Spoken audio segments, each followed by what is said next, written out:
Hello everyone, welcome back. Doing some more King's Quest 6. I'm getting set up, getting the word out there right now.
Alright, well I was trying to get my boost for brass coin out there, but it's not going.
notifications are out. Let's get going here.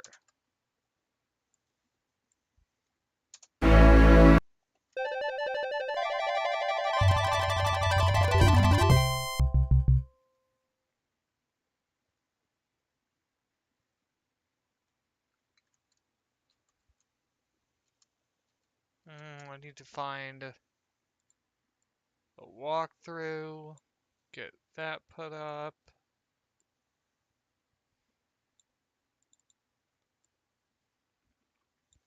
And of course, can't start a stream without the Dr. Pepper.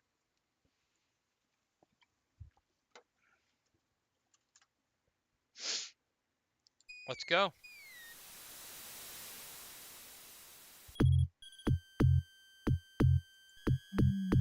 So we are going to go for the long path of this game first, then we'll do the short path.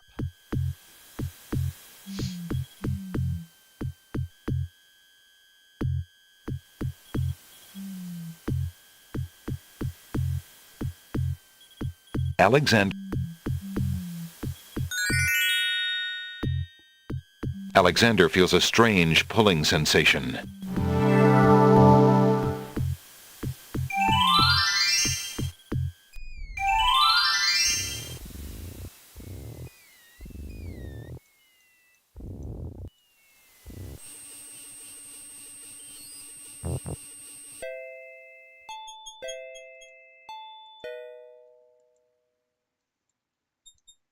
There's a small bottle on the coffee table.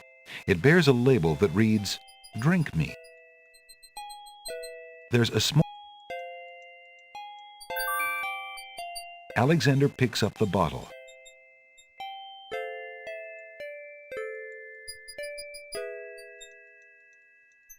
The little bottle contains some sort of potion and bears a label saying, "Drink me." That's rather forward of it. You know what?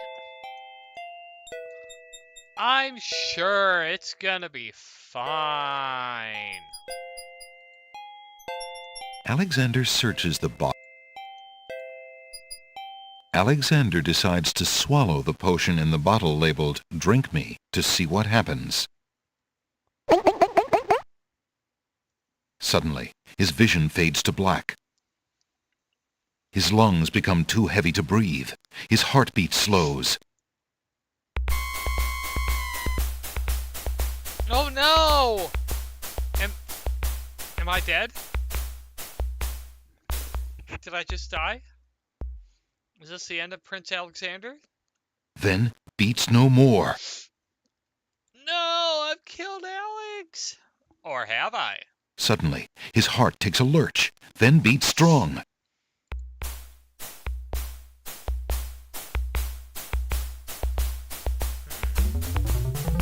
His chest heaves. His vision clears, and Alexander feels fine. Phew. For a minute there I thought, what if someone else had seen me and thought, "Sounds!" The little bottle contains some... I wonder what happens if you drink it a second time. Alexander already has a pretty good idea what that A delicate china teacup is occupying the chair at the moment. Let's see if teacups does Alexander says to no one in particular. What a pleasant garden this is. The inhabitants smile shyly but do not reply. Unlike the rest, Greetings, ladies. How charming you look today. the wallflowers are too shy to talk to Alexander. Alexander takes the teacup. You know, if you remember, a long time ago, I picked up this bottle of milk. The glass bottle is full of milk. How strange for a plant to produce not only milk, but a container to go with it.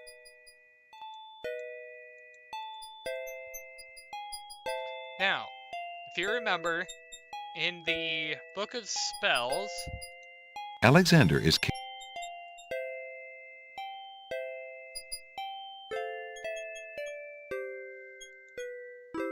We need a few drops of salt water, not from the sea. Well, I'm sure Alexander could cry, but I don't think he'd get quite enough tears.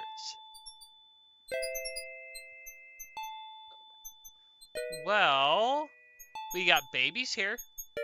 Let's give one a milk bottle. Alexander gives one of the baby's tears a bottle of milk. Hi, Dusk. Hi, you, Baha.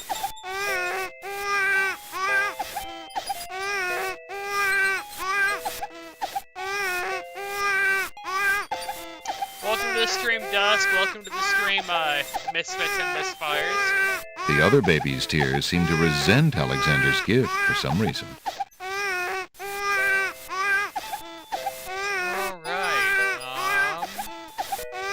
Now, I need to collect these in the That hunter's baby land. has nothing to...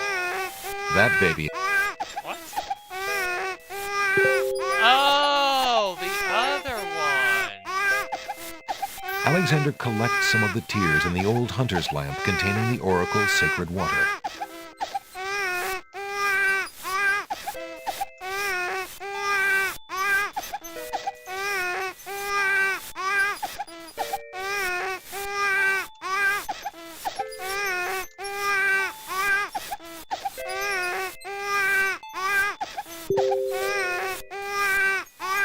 Alright, now let's go out here. Because if you remember, they needed to know who would carry the lump of coal and who would carry the spoiled egg. We just so happen to have another lump of coal here.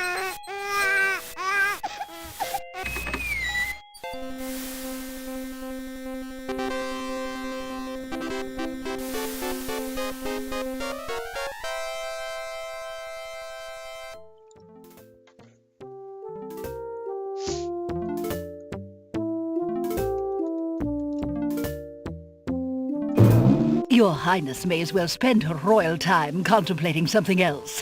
The lump of coal shall be sent to the Castle of the Crown under my name, and that's all there is to it. No, it shan't. Yes, it shall. If the coal is sent in your name, I shall royally decree a ban on all red on this isle. You do, and I shall royally decree that white shall be henceforth used for all mopping up of cabbage stew. You wouldn't dare! Oh, wouldn't I? Oh, it's you! Have you thought of any more of those brilliant ideas of yours? Yes, actually I have. I found the two of you another lump of coal, so that you can stop fighting over the one you have. Oh, let me see! A lump of coal! And what a beauty it is, too! Oh, marvelous! Now we can stop fighting, sister. Your Highness can just keep the old lump of coal, and I'll take this new one. Quite right. That settles everything. As a token of our endless esteem and royal favor, please accept this magnificent and truly incredible spoiled egg.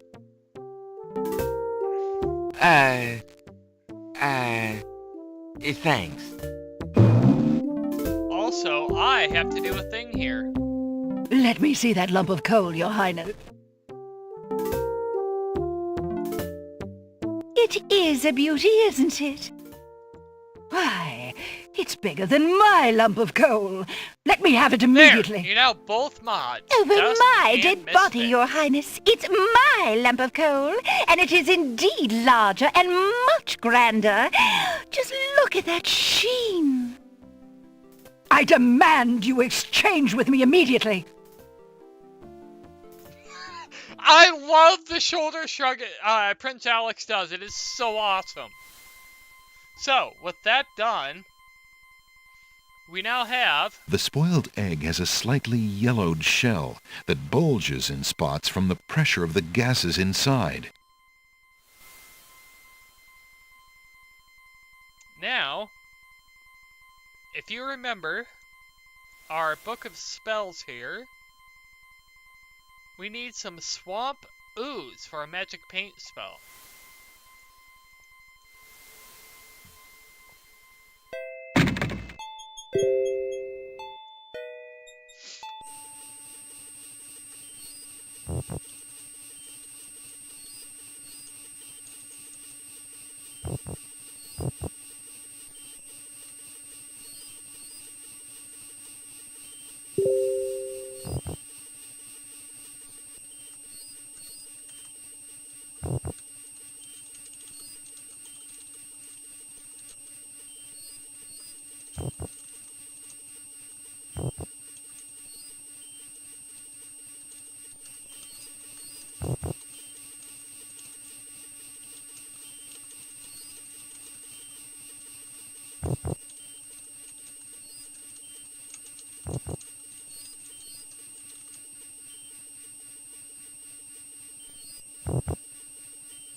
Alright, sorry about the delay everyone. Let me get things resituated here. And... so, let's get our teacup and get some swamp ooze. What do you think you're doing? You startled me. I was just getting some swamp ooze. Well, you certainly won't get it there! That's not swamp ooze! That's swamp slime! He's right, you know. But he could be a little nicer about telling you. He's not a very pleasant stick in the mud. Nobody asked you! Be quiet! Oh, the trials of being a mere bump on a log. Well, let's talk to the bump on a log. Who are you? I'm Bump on a Log, and that's my brother, Stick in the Mud. We've had this thing about each other ever since our childhood. Mom always liked me best. She did not! That is absolutely not true! He's a bit lazy, you see. He's got the only swamp ooze in the swamp right next to him. But do you think he'd move a finger to help you get some? Hardly. He'd try to brain you with it more than likely. His temper's about the only thing that ever gets a workout, and that on yours truly. Oh, like you've moved at all in the last century! Like you're Mr. Physical Activity! Just because I can't reach anything, he thinks he can throw gushy swamp matter at me and just say whatever he likes. If only I could turn the tables on that heckler, he might learn some respect. But as you can see, I am a mere bump on a log and must be content with my lot. Oh, shut up! You couldn't hit the broadside of a barn even if you had something to throw! Just shut up! You see how he is? Well, we happen to have a very foul mouth. Hands off, you! Hands off, you! What do you want from me? A recitation or something? Leave me alone! Yeah! Well, now, we could throw Mr. Tomato at him. Perhaps I can help you out by throwing a rotten tomato at Stick in the Mud for you. Really? I appreciate the gesture, but the swamp is broader than it looks. Only a native like myself would be able to hit him from here. Well, in that case... There's no reason to leave. There's no reason. I thought this might come in handy the next time your brother starts picking on you. Aha! Finally, old Bump on the Log's not so defenseless, is he? Hey! Hey! What are you doing there? Watch the pulp, would you? Now, Bumpy, remember all I've given you! The only thing you've ever given me is mud. Take this! Might want to get out of the way, Alex. No! Not into the swamp!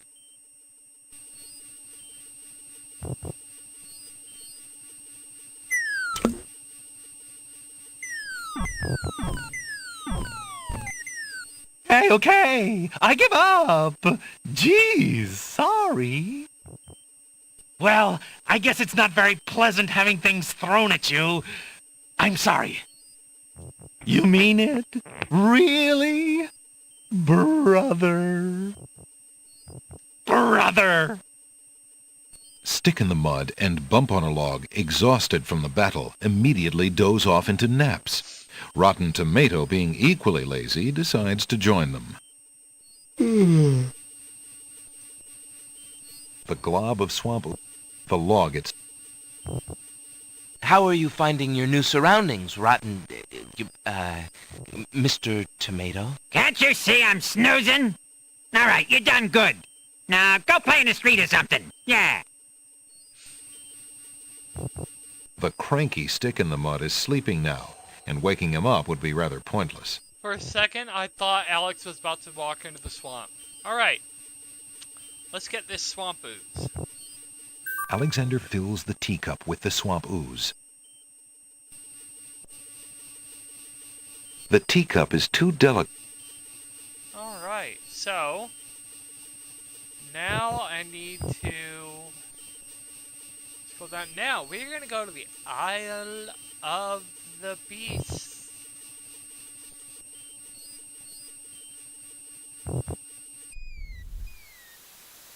Alexander... So if you remember from the last Alexander time we were feels on a the strange island, pulling we sensation. were not able to get very far because there was that stone archer with the arrow. But we just so happen to have a shield. The otherwise plain wooden shield is embellished with a silver cross. The wooden shield...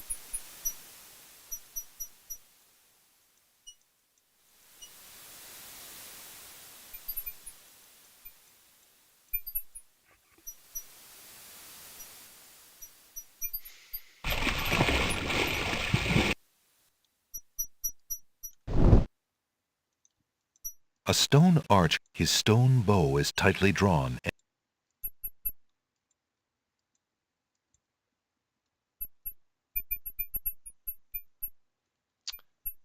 You should join me in Elite Dangerous. I just got enough credits to buy a fleet carrier. Dusk, as much as I would love to, I don't have Elite Dangerous, nor do I know how to play it. Look here, Archer. Do you mind if I pass? The archer retains his stony silence. Now, there is one death here that I'm not going to be able to get to. Because it takes 10 minutes of sitting around and, basically futzing about for 10 minutes. Dusk, I would, but I don't have any money. It's convention season. I've got to save as much money as I can for it. Alexander decides to pass through the gate, preparing the shield just in case.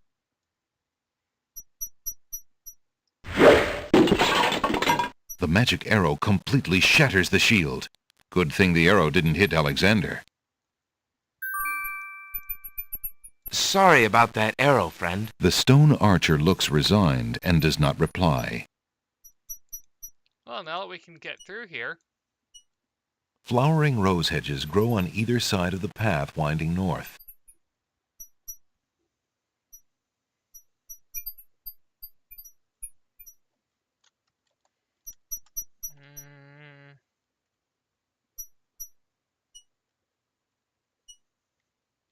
So this is going to be a very... This is a very strict time limit. You're going to have just enough time. Also, why is chat not... There we go. Okay, get that brought back up. Alexander walks forward to step onto the gazebo. But the rose hedges on either side of the path, sensing an intruder's presence, reach out their vines and blend together. The path is blocked. Alexander takes a magnificent white rose from the rose hedges. Alright, I'm going to save here because we're about to hit a point to where I don't know if I'm going to be able to make this. So... Alexander wields the scythe, determined to get past the magical rose hedges. The leaves fly as Alexander tries to cut the branches faster than they can grow back together. He sees light. He's through.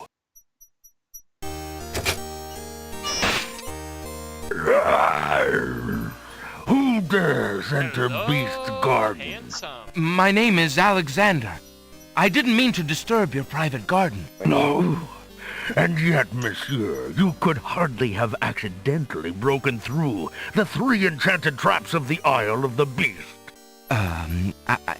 I suppose it is simply my nature to break through enchanted traps. You must be a prince, then. I know the nature of princes all too well. This face you see before you is hideous, is it not? You know, you're Well, cute. for the face of a beast, it is really quite noble. Ha! I'm glad you like it, for you will soon own one just like it.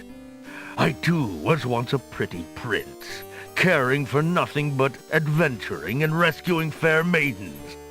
But I rankled one too many evil hags. One dark night, I was turned into this obscenity you see before you, warped in shape and trapped on this enchanted island over 100 years ago. Surely there is a way off this island. Oh, surely. You broke in, did you not? And yet think, where would I go clad so eloquently as I am with this silk and this pelt? You see, my prison is also my sanctuary. You are the first to break through the barriers in lo these many years. That is, except for the druids who stole my heirloom coat of arms. If there's any way I can help. Help? You? I'm afraid you don't understand. The enchanted barriers were a warning and protection for you more than for me. Your prize for forcing your way past them is to join me in this dire life. By the laws of this sorcery, you are doomed to be trapped in the form of a beast. Your reward for broaching this garden is to be my slave, a slave as beastly as I am. You have only a few hours of humanity left. But that's not possible. There must be some way to break the enchantment. Spells always have a weakness somewhere. The enchantment you are under is tied to my own. Oh, the sorceress left me a way out. But I'm afraid it was only her final bitter joke.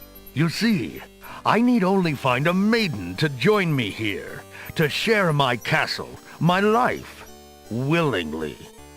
Take another look at me. You can't help but admire the hag's terrible cruelty and cunning. I shall try to find such a maid, for Casima's sake. Truly? How determined of you. I personally would not waste my last few hours as a man on an impossible errand. However, you may do as you please. I give you this token. It's my family ring, and the only heirloom I have left. If perchance you should... if you think you have found a maid... I shall give her this ring. Yes, It looks she like he must has accept one it of her own free will. By doing so, she accepts me. Not that you shall find anyone, mind you. Your time is short. Count the minutes on your fingers while your fingers you have, pretty prince. Your master What are will you await thinking, you. Dusk?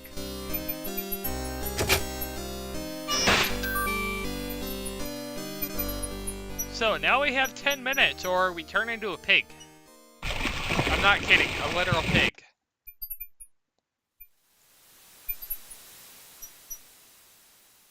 Alexander Dusk. what are you feels a doing? strong...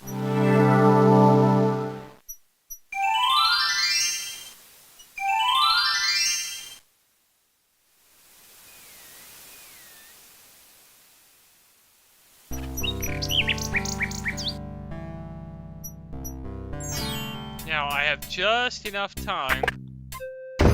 Jollo, my friend, is the wedding still moving forward at the castle? Prince Alex, egads, yes, that confounded wedding has a whole castle a-bustle. Look, I didn't come here to talk about that, though. I came to warn you. Warn me? About what? Isn't the wedding bad enough? No, listen. The Wazir knows that you're here, Alexander. He's posted extra guards, and he's telling them about a foreign saboteur. Who else could he mean but you? The Wazir's genie must have learned of your presence in the land, Prince Alex. I don't know how, but he must have. I haven't exactly been discreet, I'm afraid. Alexander, this is serious. Alhazred will never let you get close to Cassima now. He's doubled the castle guard, probably to make sure you keep out. Gadzooks! Oh, it's too bad there isn't some way to convince Alhazred that you've left the islands or even died. If he thought you were out of the way, you might be able to get close enough to... What an interesting thought. Tell me more about this genie. The genie's name is Shamir Shamazel. Alhazred brought Shamir with him when he came to this kingdom. Shamir probably won't directly threaten you, but that doesn't mean he isn't dangerous. He can be a terrible trickster and an ingenious spy. It's too bad we can't get our hands on Shamir's lamp. If we had that lamp, Alhazred and all of our problems would be solved. Wouldn't that be a fine thing? You would wish to be master of such a wicked creature? Oh, Shamir isn't necessarily evil. Genies never are, you know. They only reflect their owner's heart, for good or ill. Alhazred is hardly a shining example for an impressionable genie. So how do you propose we go about getting Shamir's lamp? What? Oh, Prince Alex, I was only dreaming. I mean, the lamp is heavily guarded. It would be easier to steal Alhazred's own trousers while he's wearing them than it would be to get that lamp. But surely a clown's hands are quick and agile. Well, yes, they are, as a matter of fact. But then the theft would be detected almost immediately. And then... my poor neck. If the theft were detected. Oh, I see. Yes, well, there might be a slim chance, but only that. If you could find a replica of the genie's lamp, an exact replica, I might be able to make the swap. I alone might get close enough, Eliminating but I the couldn't barrier? tell you what to look for. I caught What a are you glimpse of it doing? only once. I would know it if I saw it again, but to say I cannot. Well, I'll just have to see what I can do. Good luck to you then, Prince Alex. I really must be going back to the castle. I don't think I'll be able to come back here. If we were spied on, well, it's too high a risk. I hope you understand. If I see Cassima, I'll tell her I saw you. If you do ever make it to the castle, look me up. And do What be did you careful, do? friend. I will. Goodbye, Jollo. Thanks for all your help. Alright, we've wasted enough time. Now we have to book it over to Beauty.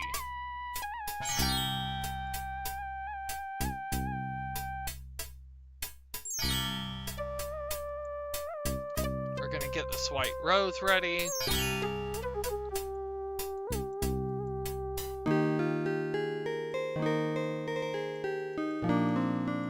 Pardon me, maid. I hope you don't think me forward, but I see that you like roses. I thought you might, perhaps, like a fresh white rose. Alexander can see the conflict in the girl's pretty face as she fights between her distrust of him and her desire for the white rose. The rose wins. Oh, I shouldn't, sir, but it is so lovely. I've never seen a rose of white. It looks so pale and delicate. Wherever did you find one of such a color? There are many hedges of them on the Isle of the Beast, and they grow together like magic. Oh, truly? What an adventure that must be to see them. But I should not speak so, especially to a stranger. Thank you for the rose, though, kind sir. Alexander has a thought about the serving girl. He decides to bring up the subject of Beast with her. We made it. Let me tell you about the place where the white roses grow. The Isle of the Beast is an enchanted place. There's a path running through a deep forest. The path crosses 3 magic blockades, set to keep all visitors away. At the center lives a tremendous beast. Really? Magic blockades? How exciting! What kind of a beast? Is it very terrifying and ferocious? It is a beast that walks on 2 legs and dresses like a prince. It speaks with the voice of a man. A beast that talks and wears clothes? How is that possible? Is the beast magic too? Not magical. Enchanted. Beast was once a prince, but a witch trapped him in the form of a beast and set him on the island. There he lives in a castle in the midst of a maze. How terrible! Imagine how lonely he must be. It is a very lonely prospect, isn't it? Oh, I have met him, you see. He is indeed ferocious, but who would not be? He really exists? Oh, how it breaks my heart. Does? If I could, I would What tend did to you such a beast. do? Such a beast might find comfort in a kind face. Do you not think it so? Oh, I think it's so. I very much think it's so. You would not be afraid of him? Afraid? Maybe at first. But how silly of me to speak so. The roses in this little yard are the only magic I will ever see. I could take you there. In fact, I would owe you my Why? life if you would go. If you truly wish to go. You are serious? I could leave here? Oh, I have always dreamt of leaving. But to actually go... This is the only home I have ever known. Home is a hard place to leave, even if you're unhappy there. But I will go. If I can help him, I must go. Thank you, Dusk. Thank you, honey.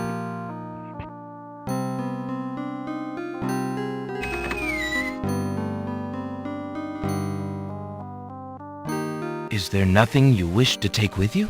There is nothing. Then take this ring. It is his. He will be pleased if you would wear it. Why, it's the most beautiful thing I have ever seen. Thank you kindly, sir. Beauty! Where do you think you're going?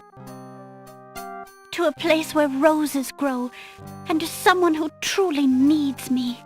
But I'm streaming. I see you wear my ring. You willingly agreed to spend your life here with me? Do you know what that means? Yes, my lord, I do.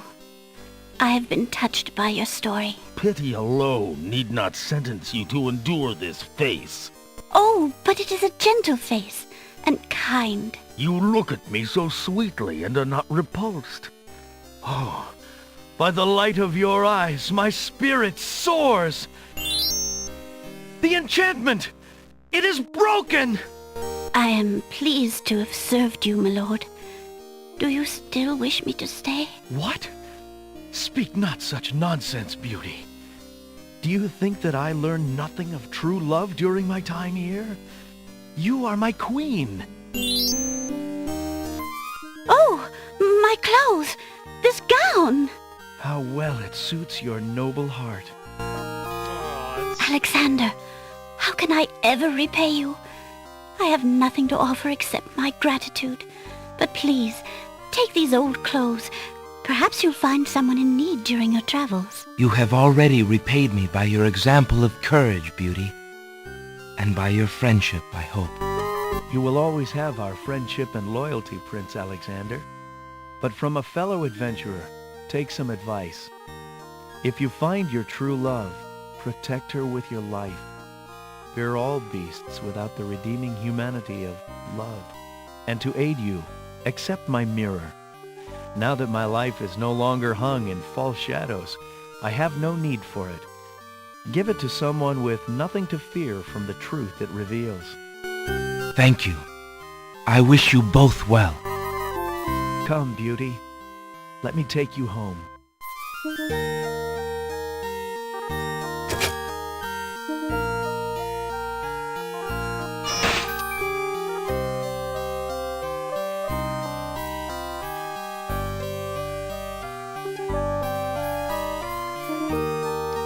happen. Oh, come on. Dusk, if we ever meet and you did that kind of a classy thing to me, I would melt into your lap.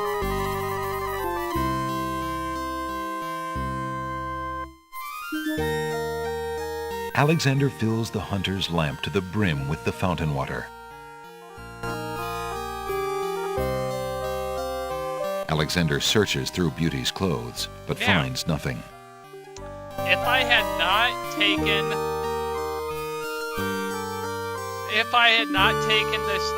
ribbon, or the hair from Casima's ribbon, you can get the hair from Beauty's clothes here.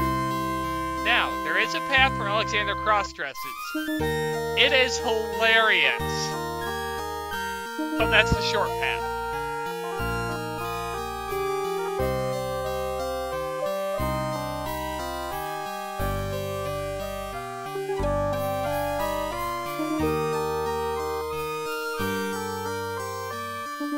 So, now that I have my guide, also, thank you to everyone watching. I have 4 people watching right now. I've never had 4 people watching. Thank you. Thank you so much.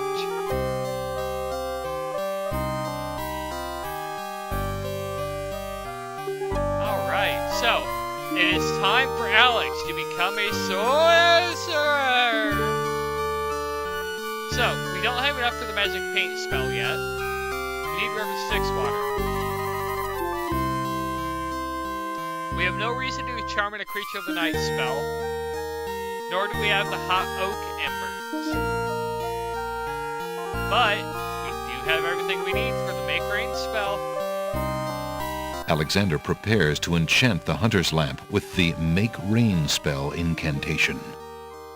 Clouds of thunder, shafts of light, come and sup with me tonight.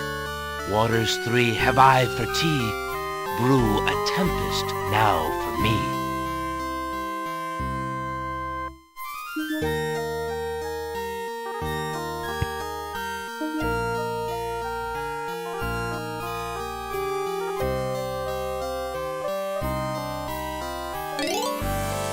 The lamp in Alexander's hand gives a little perk.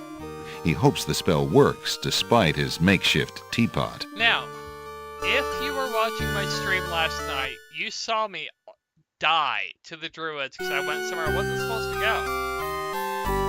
But now, we're prepared. If you also remember, when I was there, I had to walk up to them. You know? I wonder if anyone's noticed that the scythe is missing. Alexander Nah. I'm sure we can go back there and not get Alexander in any feels a trouble. strange It'll be pulling sensation. fine.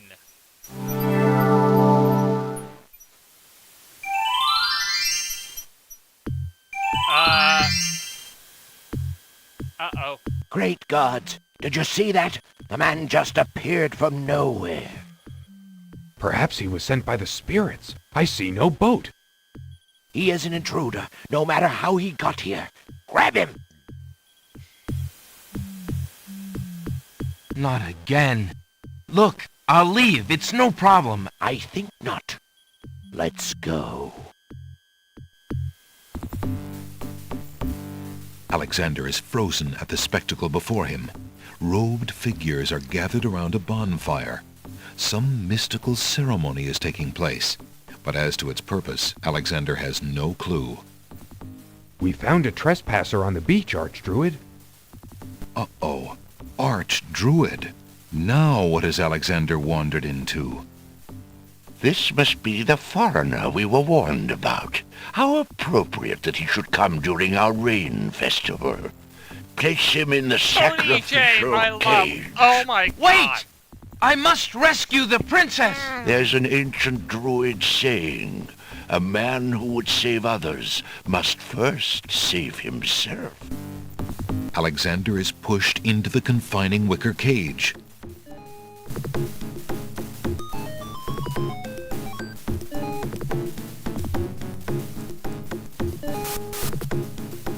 And the cage is swung out over the bonfire.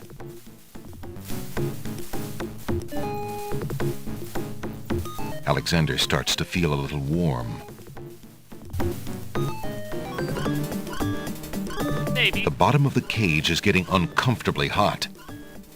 This cage is really hot. Fire in the cage. Alexander pulls out Beauty's old slave clothes, desperate to beat out the flames. The flame is extinguished, but the clothes themselves burn to cinders. Alexander won't be able to keep the cage from igniting for long. The heat and movement must have jarred something. Something that Alexander's carrying is starting to jiggle around. Egad, something's really percolating. The water in Alexander's lamp is hot. His eyes! It's just about boiling. His eyes! Alexander feels a drop. It starts to rain. Sorry, Dusk, no kitten soup today. That man is a powerful nature wizard. By the sacred oak, let him down!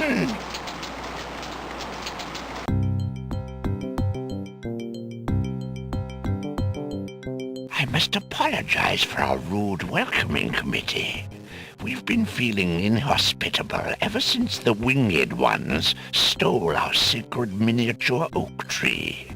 Besides, Wizir Alhazred sent a message that we were to watch out for a highly dangerous foreign assassin. I assume you are the one he meant. I'm sure I'm precisely who he meant.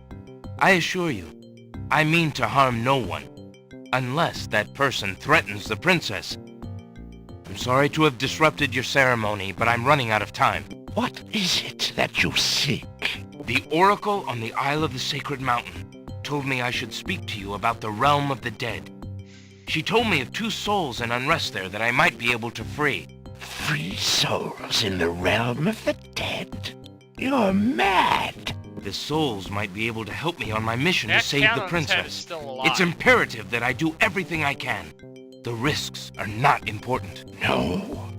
And yet getting yourself killed will hardly help the princess. But I will tell you what I know. Legend has it that it is the right of any human to challenge the Lord of the Dead in order to save his own life or the life of another already past. But the knowledge of how to do this was lost centuries ago. I have only heard of one who tried it. A young knight who came to the land of the Green Isles from a distant land long ago. According to the story, he was determined to challenge the Lord of the Dead for the soul of his dead lover. It is said that he tamed the Lord of the Dead's horse, a black-winged, demon-hearted beast named Nightmare. Nightmare sometimes flies to the human world to feed on certain noxious plants. Those unfortunate enough to see her are glad to escape with their very souls intact. Somehow the knight captured Nightmare and rode off on her back, supposedly to the realm of the dead. But neither the knight nor his lover ever returned. If there was a means for challenge, it was lost with the night.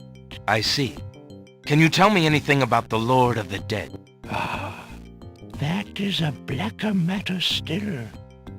To the Druids, he is Samhain, Lord of Coldness and Despair. Samhain was once a man like you or I, but he insulted the gods and was sentenced to rule the underworld. Immortal he is and mateless, robbed of sleep, robbed of movement, robbed of companionship. It is said that he hates all mortals even more for the mortality that he lost. That is all I know. Interesting. I shall remember. Now look how the oak embers of our bonfire still glow hot despite the rain. If you're bent on your course, you'll need courage that's just as impervious to the chill. May your luck last longer than your storm, brave one. May it indeed. Thank you, Archdruid.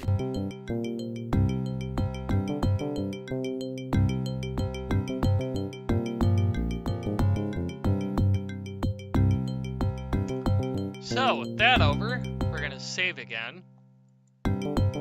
Alexander has already...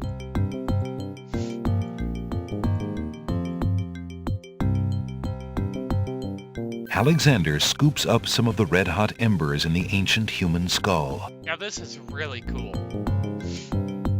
Look at that! That is so cool! Alexander is carrying a human skull filled with embers.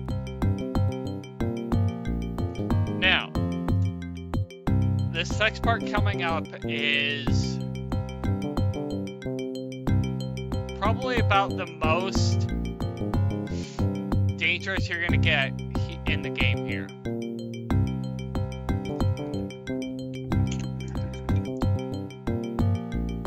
Collar's gotta come off for it.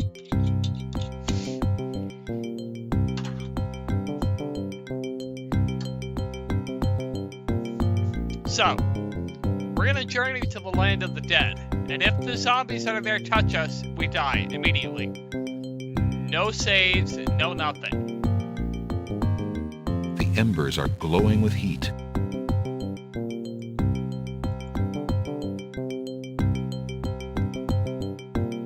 Alexander doesn't need to do any... Alexander, 2 heads are better than 1.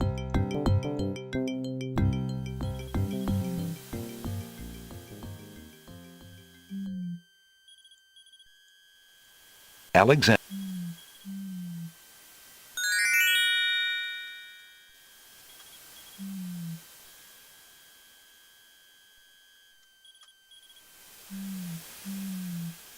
Alexander...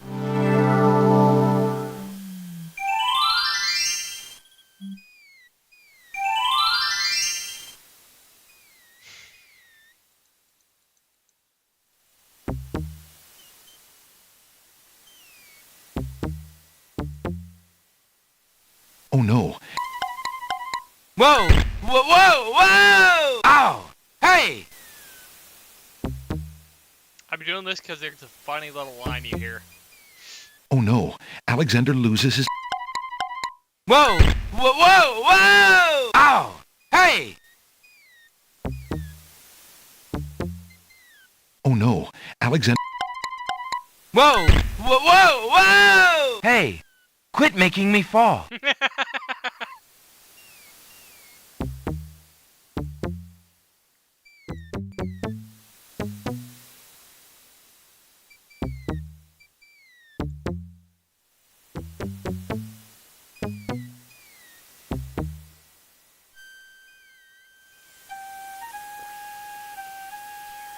Alexander arrives at the top of the cliffs, somewhat winded after his long but uneventful climb. The doors to the catacombs have been flung open now that the Minotaur is dead. The boulder that hid the Minotaur's secret entrance has been pushed aside now that the catacombs lie open. A mighty winged horse, the color of midnight, is feeding from the nightshade bush. The creature must be Nightmare, the one the Druid spoke about.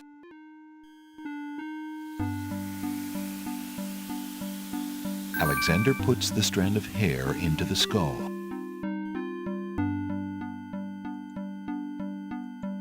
Alexander cracks the spoiled egg and dumps it into the skull containing the embers and the strand of hair. The spoiled egg hisses as it makes contact with the hot embers. Zounds, the steam! Phew, the smell of sulfur!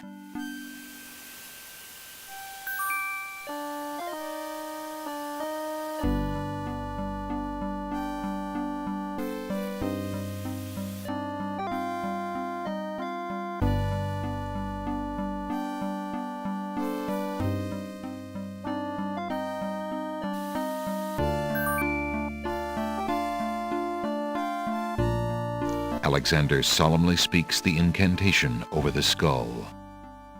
Creature of night, to me succumb. Fire and brimstone leave thee numb. Purity bind thee like a chain, to do whate'er I now ordain.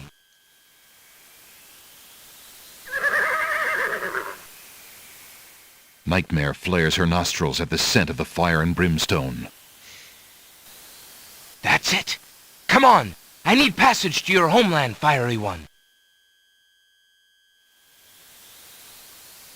Unable to resist the power of the enchanted smell, Nightmare approaches Alexander. Her eyes appear glassy and sightless. In her hypnotized state, she is unaware of the human so close to her flank, or of anything at all except that marvelous smell. Now ride!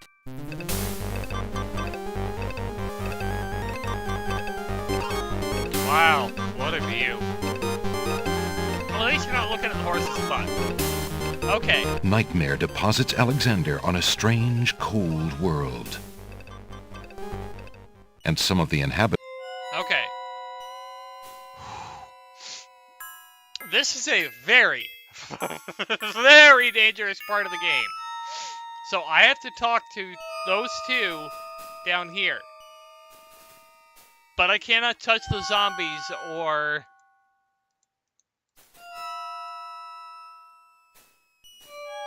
Who are you, grieving spirits? I am Queen Ilaria of the land of the Green Isles, and this beloved spirit is my husband, King Califam. We were murdered in our beds by our trusted Wizir. Like a viper, he snuck in during the night and stabbed us in our sleep. Now my husband's soul is broken, and he will not speak. Then you are the ones I seek. Are you not the parents of Princess Cassima? Our daughter! Have you news of the princess? I know that she is alive and safely back in her kingdom after being rescued from Mordak. But I'm afraid I have not personally seen her. Alhazred is keeping her in her room in mourning for you. I am glad to hear of her return, but she will not be safe alone with that devil. Oh, that we could be there to protect her. Cassima, how I fail thee. My poor husband will never rest while our murder goes unavenged and our daughter is in danger. I came to take you back with me.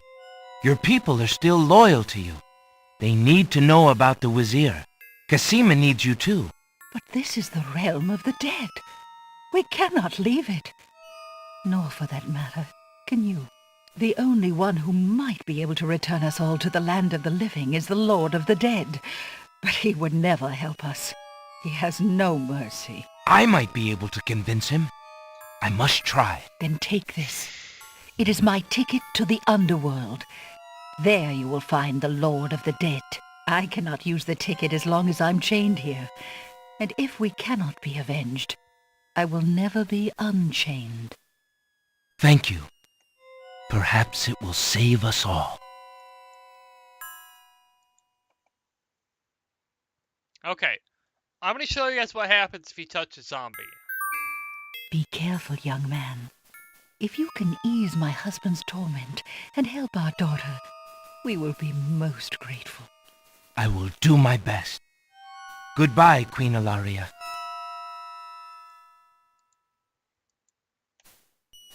So, I'm not going to touch anything. I'm not touching them, but... Uh-oh. One of the wandering ghouls brushes up against Alexander. The touch of the putrid flesh dissolves the living matter like acid.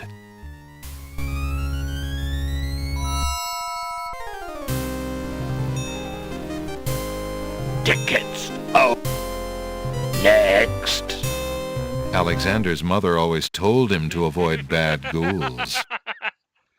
I love it. All right, let's try this again and actually not...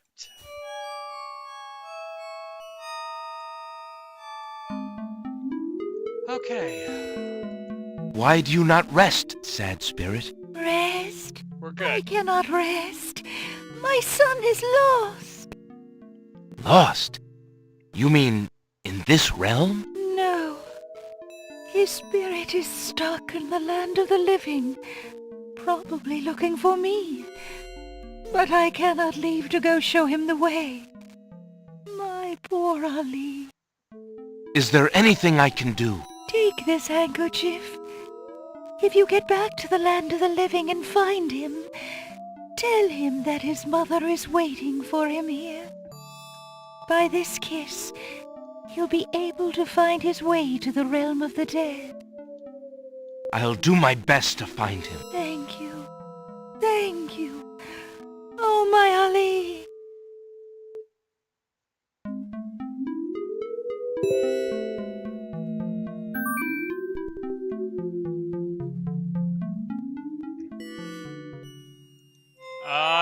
No. I was gonna say, let's take a look at what's around us, but... A monstrous skull looms at the end of the twisted path. The passing spirits are all heading for it as though it were a magnet. It must be the entrance to the underworld. The surface of the realm of the dead feels even more oppressive here. Up the surface is haunted by the ghoulish shapes of the undead, and by the chained, tormented spirits of mortals unable to rest in peace.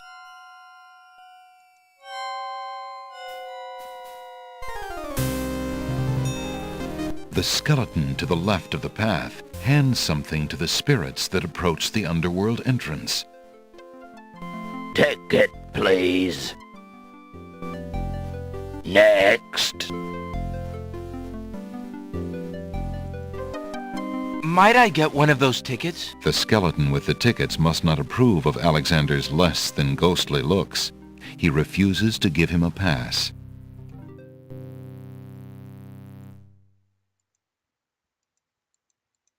The skeleton with the keys looks... I must see the Lord of the Dead. Please let me pass. Tickets only. The skeleton at the door seems quite determined. Living skeletons are gathered around the entrance to the underworld. Alexander hesitates. Alexander approaches. Ticket, please. Alexander. Ticket, please. So, obviously you're not going to go anywhere. What's this? A large key ring containing a skeleton key hangs from the waist of the skeleton to the left of the path. A group of large bones form an interesting arrangement to the right of the path. Two smaller bones are propped up on the ground near the larger group. Are you guys thinking what I'm thinking?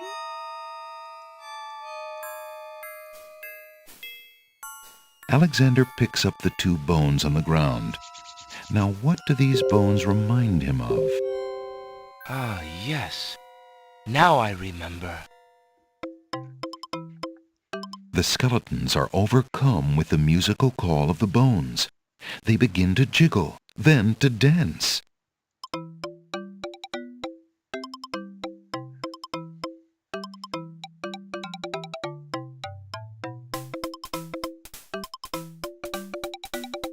Come on. You know you want it. I'll give you a crown if you start dancing. There you go.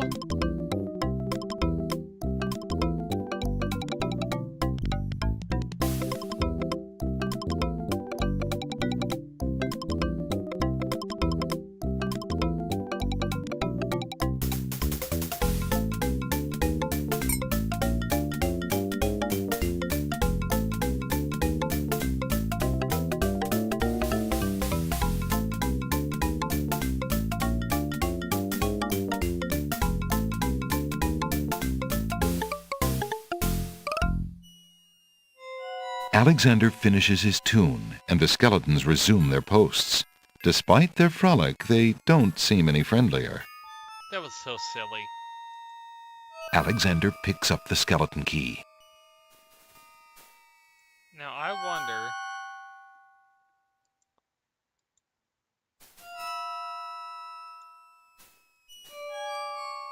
Alexander could return the bony key, but he might find it useful.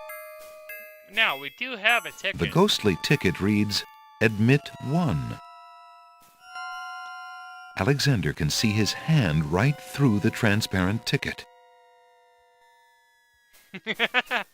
Spooky, scary skeletons send trembles down my bones. I have a ticket. Go on. Next.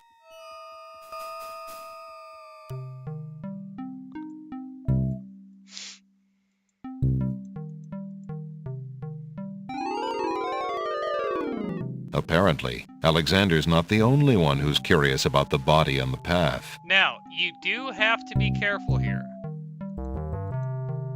The knight is wearing an old, tattered ribbon. It must have once meant much to him as a sign of his lady's favor.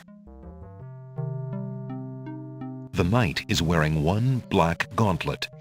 There appears to be some writing on the gauntlet, but Alexander can't quite make out what it says. Alexander takes the knight's black gauntlet and examines the writing on it. Flesh may cross the portal and seek its master, death. Flesh may go where death is trod, and challenge, like Scheherazade, he who reigns beneath the sod to spare a mortal's breath. Zounds, that sounds serious. We're gonna save again. You know what? We can't go swimming, back in the world of living. Let's take a swim down here. Alexander slips off the path and plunges into the river Styx. As soon as the water touches his skin, Alexander's mind and body go numb. He sinks like a lifeless stone. Oops. Now, it's at this point, I'd like to think that the skeletons are like, didn't we just see you? Tickets. Oh. Next. Hey, what a fix. Bathing in the river Styx. Alright, let's try and not fall off the path this time.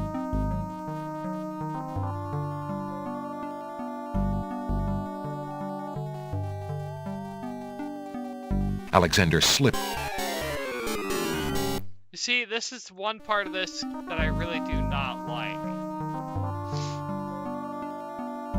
There we go. Charon stands in his boat, eternal ferryman of the dead. Alexander can't quite make out what's under Charon's cowl, and he's not sure he would want to. I must see the Lord of the Dead. Please, let me ride across the river Styx on the ferry. Charon apparently has rules as strict as those of the skeletons at the underworld's entrance. Alexander is not getting on that boat until he gives Charon the appropriate fare.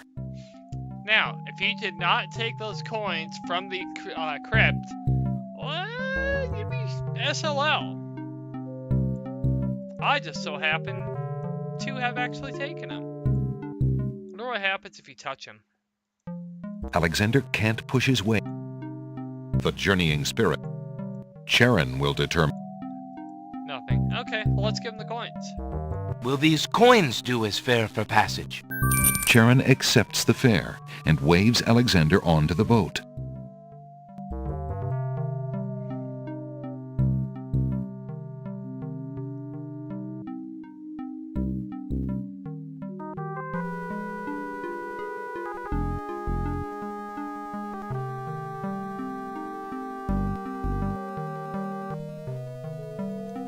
The large wooden gate at the end of the path is closed.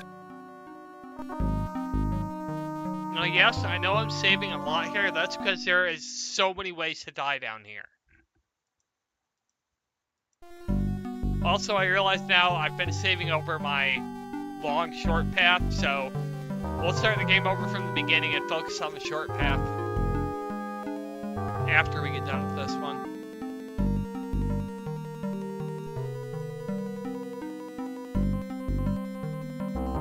Alexander reaches out to open the gate. Suddenly, the wood trembles beneath his fingertips.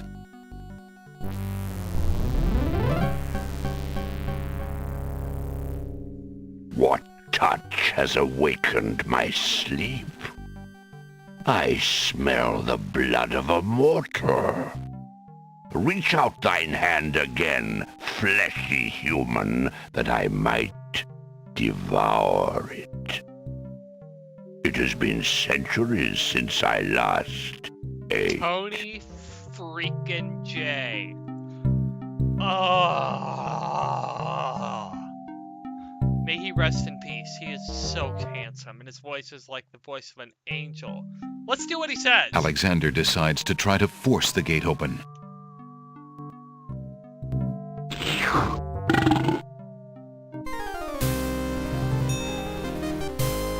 Tickets. Oh.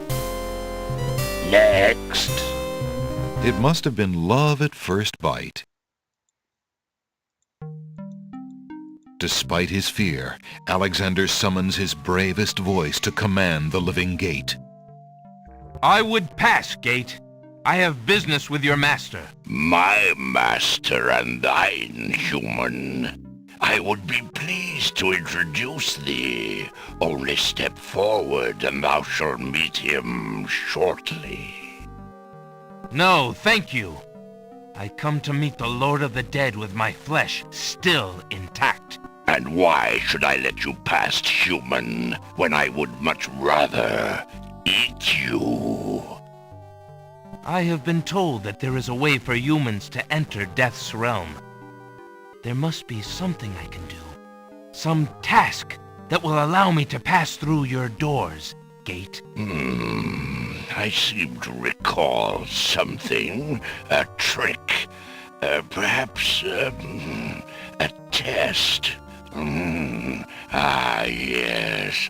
Should a human try to pass, a riddle is Gate's wont to ask. A riddle it is, then. And if thou wouldst fail to answer, Gate, his thirsty jaws will be thy fate. Agreed. Listen as though it meant thy life then, human, for it surely does. My first is foremost legally. My second circles outwardly. My third leads all in victory. My fourth twice ends a nominee. My whole is this gate's only key. My first is foremost legally. If you remember, we My found second that scrap in circles Black Widow's, outwardly. My third leads all in victory. web. My fourth... I... God,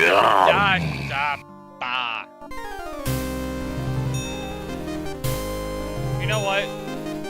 We're gonna let the death play out. Tickets. Oh.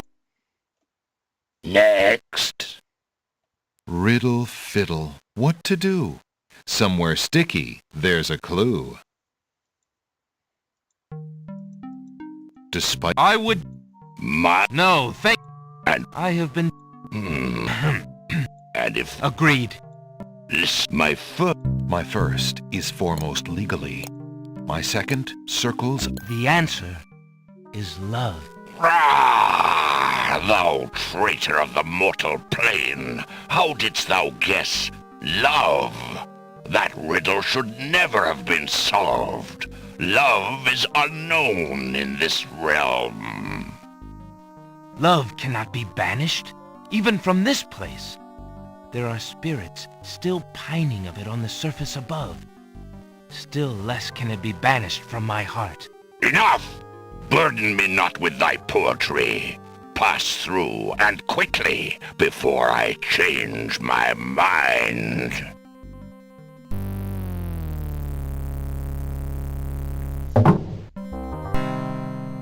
Now we have to save again.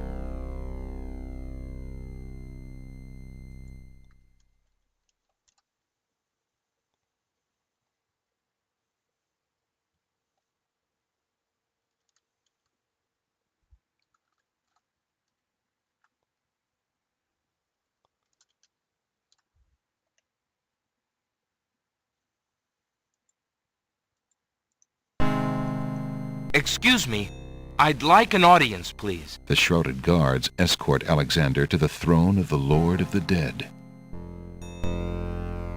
Why have you entered my domain, still wearing your flesh? If you are so anxious for death, you might have found it easily enough in the land of the living. But since you are here, you are most welcome to stay. Kiss my hand, and you will be one with the spirits. There will be no pain. With trembling knees, Alexander stands before the Lord of the Dead. Beyond death and his throne, Alexander can sense the multitude of spirits in the Sea of Souls. Well, you know what? We're already here. There's no getting out. Let's touch his hand. There's nothing there. As though sensing Alexander's desire to touch him, the Lord of the Dead reaches out his hand. As the Lord of the Dead's hand touches his shoulder, Alexander's mind fades to blackness.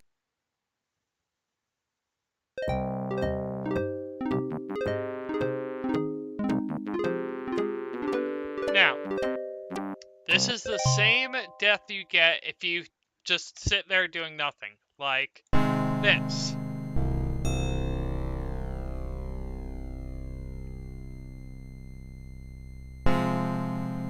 The will to live is strong, is it not? Never mind. I will reach out to you. The Lord of the Dead's touch fills Alexander instantly with a numbing cold and blackness.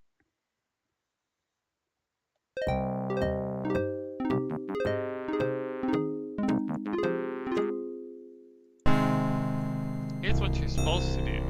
I did not come here to die, but to demand my right of challenge.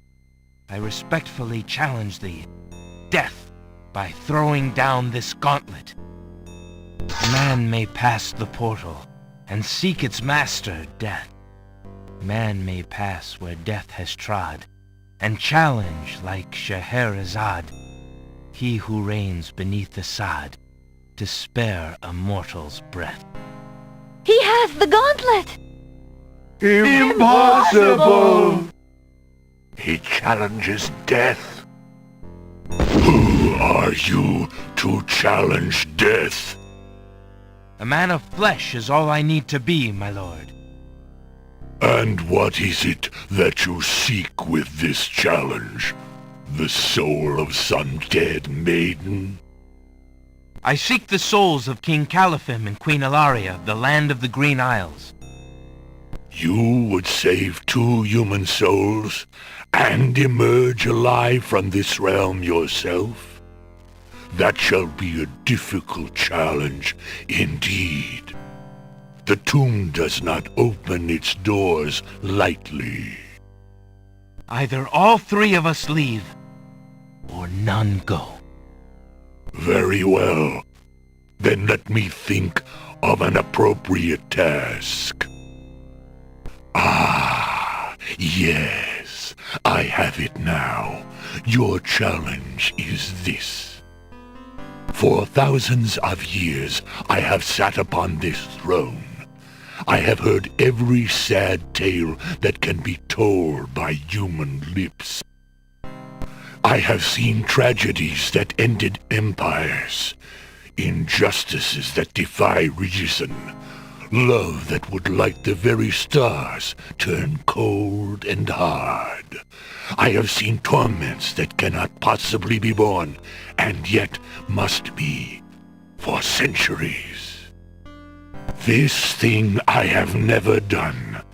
I have never shed a tear. Make me cry, thou man of flesh. That is my challenge. Make death cry? Sooner could he turn sea to stone, or fire to ice. Okay, we're gonna save again.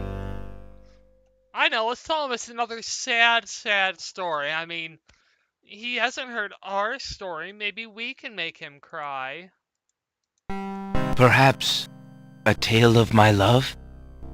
There is nothing you could say of love that would make me cry, mortal. I have had Cleopatra and Helen of Troy stand before me, and they move me not. Your common desires mean nothing to me. Well, we do have this. Beast's mirror consists of a piece of glass set into a decorative frame. The glass is unusually clear, and the image particularly true. If your existence has been all that you say it has, then truth alone shall be my sword. Yep. The mirror's surface swirls with darkness for a moment, then He doesn't fills have with bones, images honey. even blacker. Reflections of despair, of wailing souls, of shackles colder and more immutable than any forged by man, of a world of thirsts that can never be quenched. Alexander feels the mirror tremble in his grasp, and is glad that he cannot see its face. But the Lord of the Dead is transfixed to the mirror, to the screening of his life. Things long forgotten are once more uncovered. His enslavement to this throne while still a man, the years of watching misery and horror and growing ever more numb to it, the seep of his own humanity, the slow growth of a new thing altogether which became that which he is now. His is an existence that has no possibility of redemption, no end. The surrounding spirits draw away in pain. The truth is so sharp it stabs, so intense it sears. Take it away. Make it stop.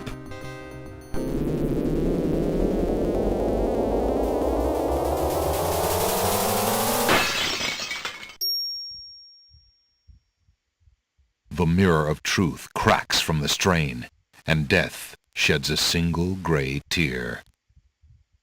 Truth is indeed a terrible thing. I have worn this mantle for so long, I had forgotten its dreadful weight. You shall take the souls and leave as I agreed. You have been granted a stay from this inevitable reality. I almost envy you. Find the souls he has claimed, and bring them to me. King Caliphim and Queen Alaria, I presume. Your hero has won you a few more years of mortality. May your souls be more prepared for their rest when you return. Thank you, my lord. I hope that they will. And you, man of flesh, my steed shall take the three of you back to the land of the living. Tell her where it is you wish to go.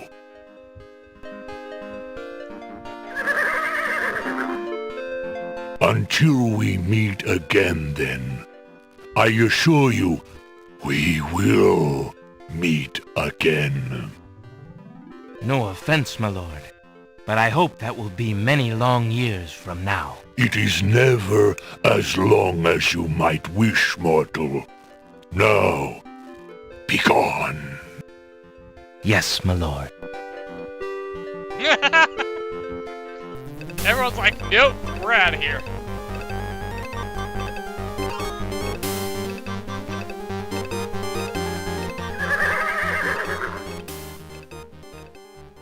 Are you coming, Majesty? Alhazred's treachery must be handled carefully, Alexander. Alari and I must go gather our allies and form a plan. Watch over Cassima. Make sure she comes to no harm. We will return as soon as we can to take back all that has been stolen from us. I will keep her safe until your return. Thank you, son. Your love for our daughter must be deep indeed for you to have undertaken death itself for our sakes. Indeed.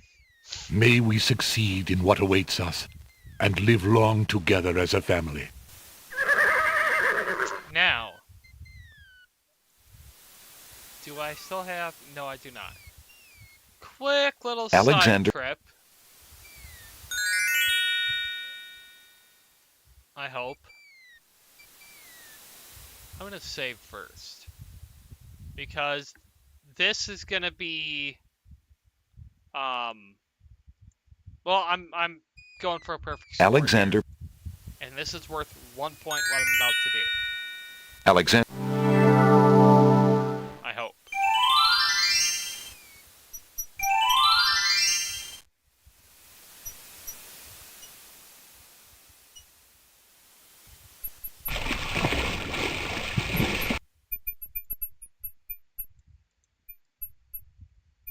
Alexander take.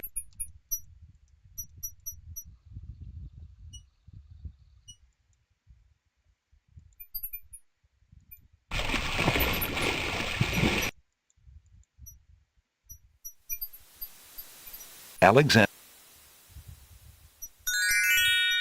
Alexander.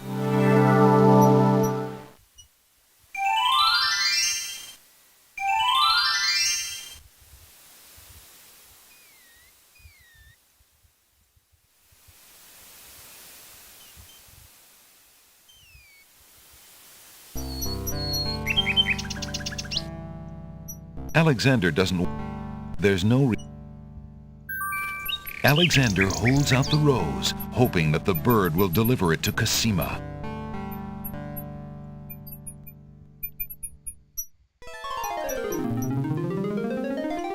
The nightingale takes the rose and heads for the castle once more. A white rose, how beautiful. It must be from Alexander. How I wish that I could see him with my own eyes, but Abdul will never allow it. He only risks capture by sending me these things, dear to my heart though they are. Fly elsewhere, my pretty friend. Do not endanger Prince Alexander again by taking tokens from his hand. Forgive me, Alexander, and forget me. I cannot return your love, for fear that I shall never leave this castle again.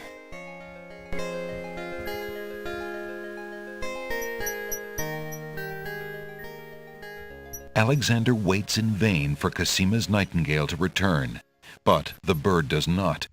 Could there be something wrong? Or does Cosima simply not welcome his attentions further?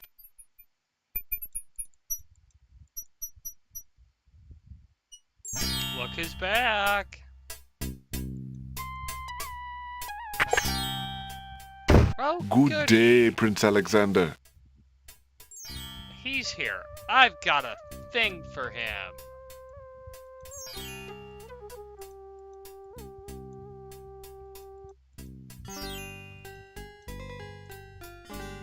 Alexander suddenly gets a very sneaky idea. I can't go on anymore. Without Cosima, I'd just rather not live. Prince Alex, no! It's true. The Wazir has beaten me. I give up. Poison is my last resort. Stop! I am... no... more.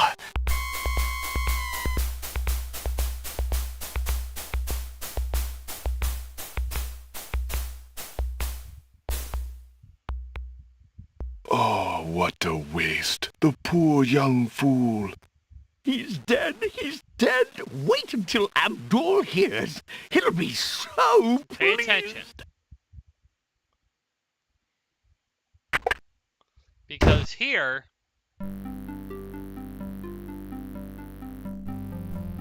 I told you not to pop in like that. No, you which can learn lamp to he goes knock into. like everybody else. Sorry, Master. I couldn't help myself. I have great news. Well, what is it? Prince Alexander is dead. He killed himself in despair over losing Cosima.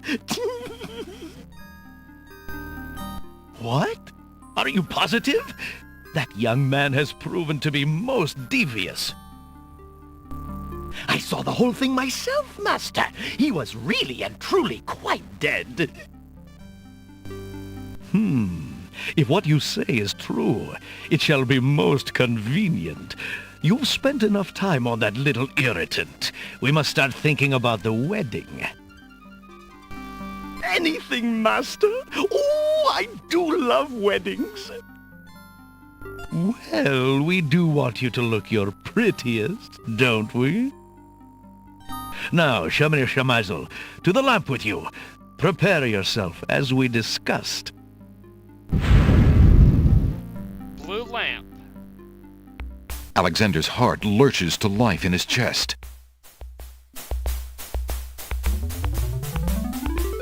Prince Alex! But you were... Sorry, friend. I was doing a little acting, I'm afraid. Ah, of course, the strange cloaked man. You are quite clever, and a bit too exciting for an old man.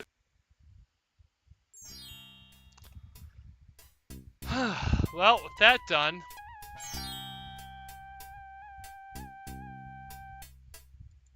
let's get the tinderbox back. Would you mind if I traded this in? Of course, Prince Alexander. I'm really not interested in anything on the counter at this time. As you wish. Allow me to return your item for trade. Oh, I wanted my coin back. Oh well. Would you mind? Alex. I think I'd like the painter's brush. Very good, Prince Alex. The painter's brush it is. May your painting go well. Feel free to bring back the brush at any time. Thank you. Now, Alexander is carrying an old, battered hunter's lamp. we don't need this lamp for anything The else lamp now. is empty. Hey, let's rub it. Alexander rubs the lamp, but nothing happens. Aww. Okay, There's no... so let's go out and trade the lamp for the hunt to this guy. Excuse me, peddler, but I have an old lamp that might interest you. Ah, an old lamp. And what a nice traditional design, too. Take your pick of my new lamps. Now, you have to know which one to pick. You can't save on this screen either, so I hope you've been saving often. Now, if you remember, in the short video we saw with Shamir Shamazel, hey, Felix, how goes it, man? It goes pretty good. Welcome back to the stream, buddy. We're gonna select the blue lamp. Ah, a fine choice, my son. Here is your new lamp. Good day, and I thank you, sir. Good day.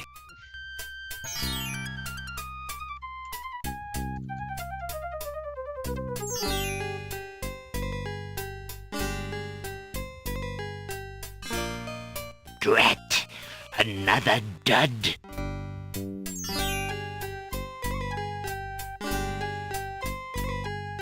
Alexander has obtained a new lamp made of blue-colored glass with a tall, Oh, thin that's all right, neck and a Felix. cork-like cap. Hey, Lashoran, welcome back to the stream. Yeah, the stream's going really good. We are on the final part of King's Quest VI. So, let's get back to it. I need to scroll down on my guide here. This is going to be a 100% walkthrough.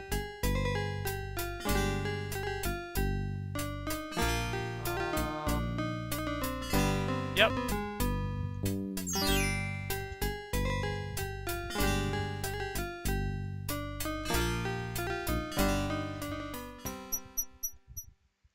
Now we have everything we need to take down Wazir al-Hazred. Now,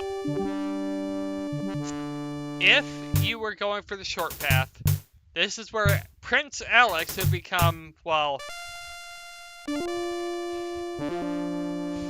a serving wench. Yes, there is cross-dressing in King's Quest VI, a game that was released in the 90s. But we can't get in through the front, so we're going to go around to the side here. We can try to climb these vines. The vines are too flimsy to support Alexander. We do have one more spell we can cast. Alexander doesn't have all the painted. I'm sorry, what?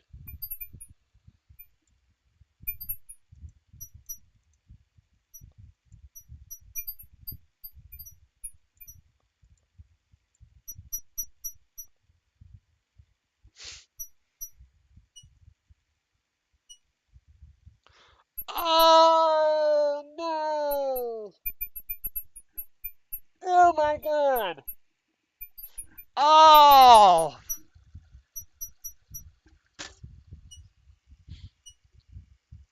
I forgot to grab the Styx water. Oh! At least I still have the save file here.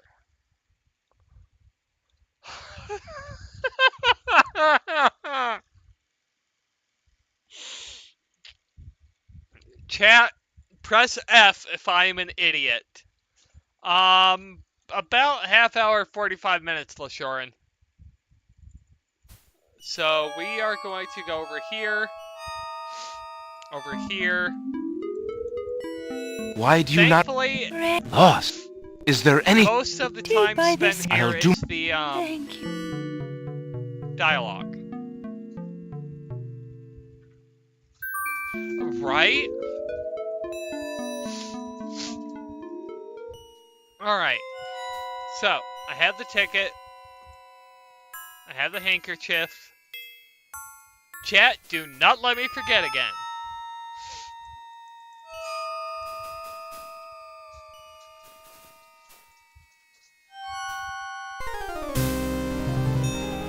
The skeleton.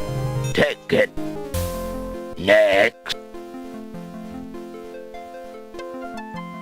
I will be right back, you guys. I need to ask my roommate for a favor. One moment.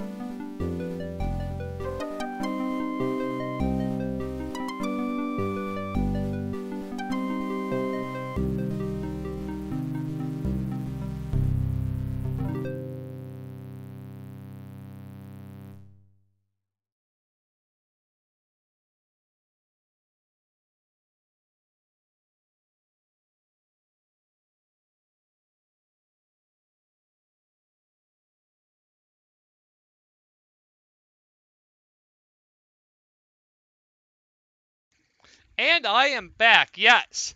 I am not going to forget the thing again, Felix. That was...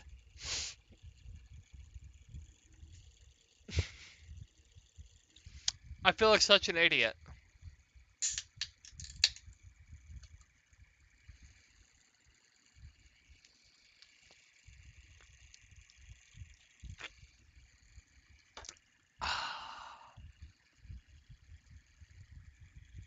Yes, it's a Dr. Pepper. I am Dr. Snapper. Dr. Pepper, sponsor me, please.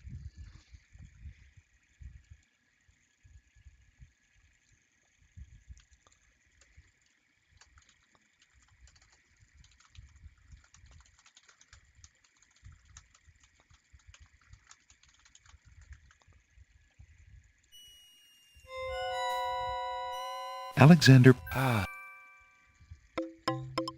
The skeletons are overcome with the musical call of the bone.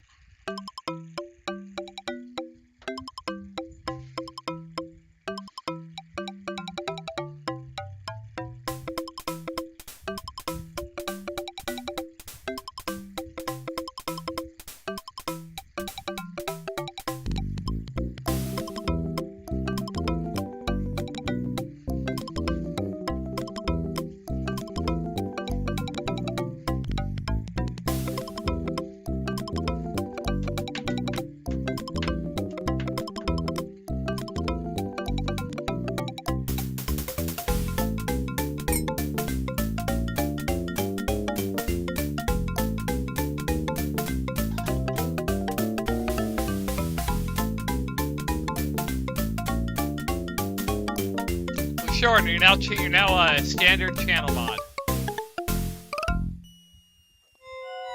Alexander.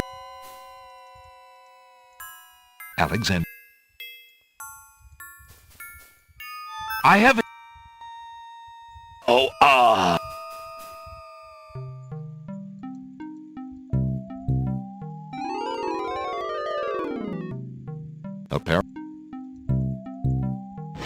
Alexander Flesh.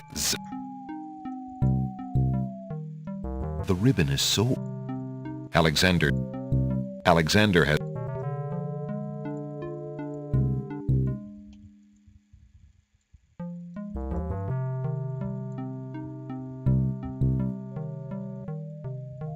Stop.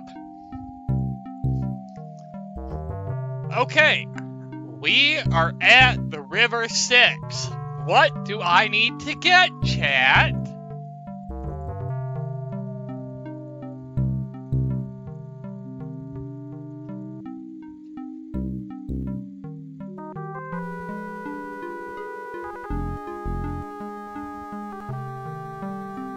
Come on. Someone's got to say it.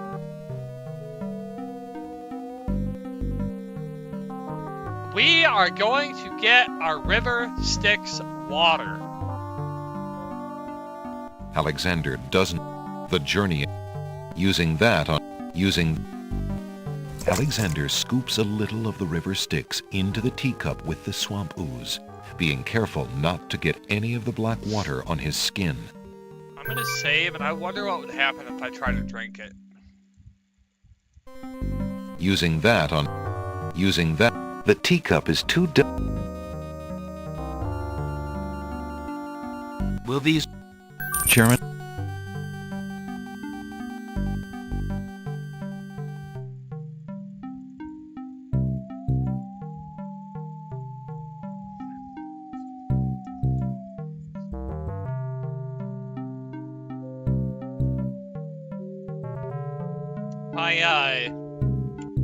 One of my boyfriends got this for me when I went to Philadelphia. It's a cute little thing. I like it. Alexander suddenly...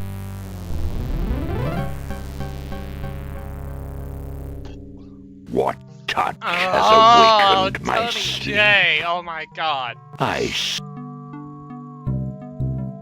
Despite... I would... No. I have... And if... Agree. My first is foremost legally. My second... The answer... Love...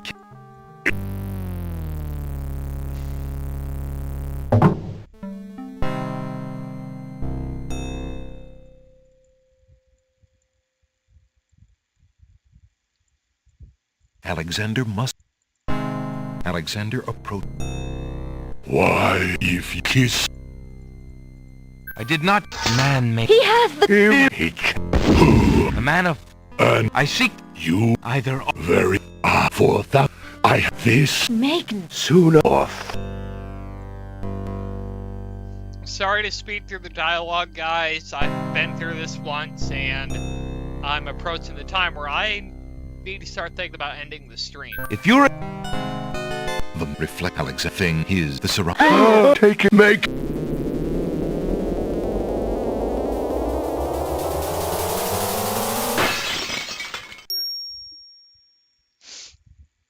The true fight.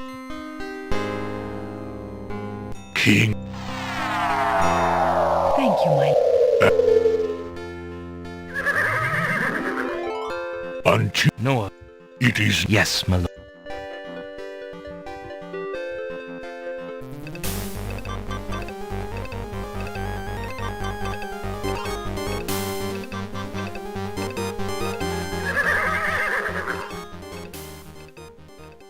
Are you coming? Elha. Watch. I will keep it. In. Okay, now we go get our rose. Alexander...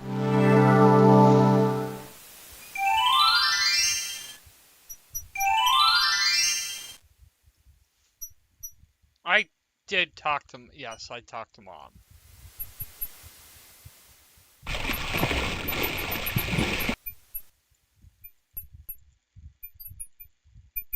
Alexander.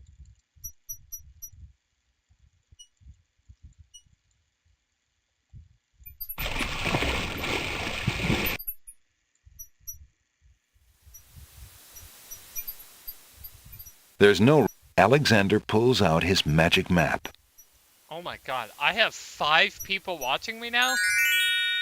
Thank you everyone for watching. I really do appreciate it. Don't have to.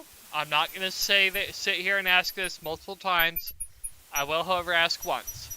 If you like what you see, and you want to see me do some more old games, consider subscribing. Don't have to. Alexander feels a strange pulling sensation.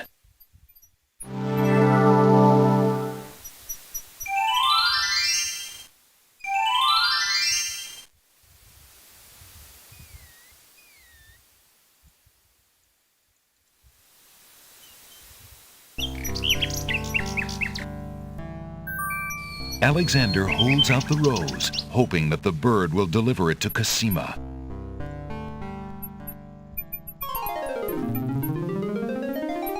The nightingale.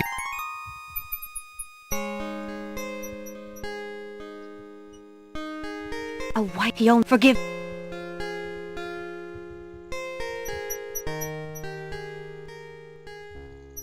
Alexander.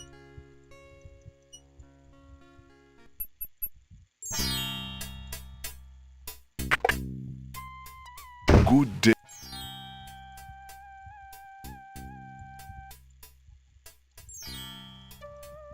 Alex, I can't... It's... I am...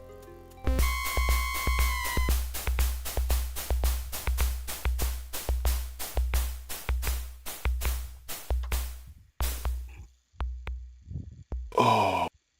He's...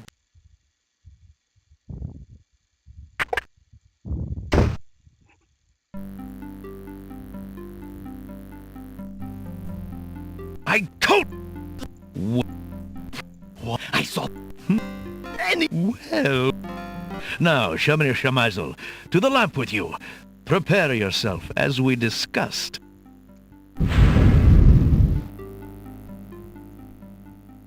Alexander.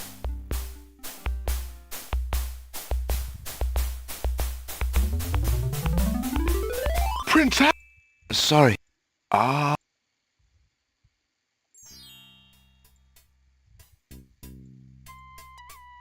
Would you... Of... Alex...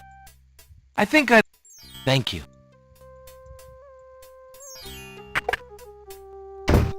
Yeah, we don't need this lamp anymore. Excuse me.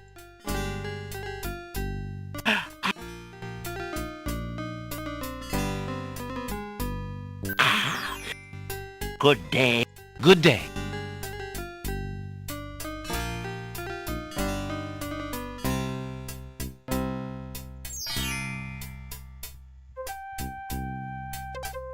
Drat. Another dud.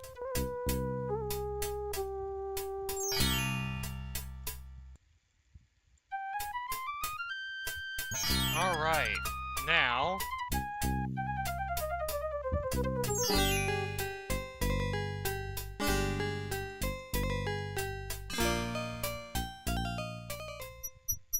What's my score at?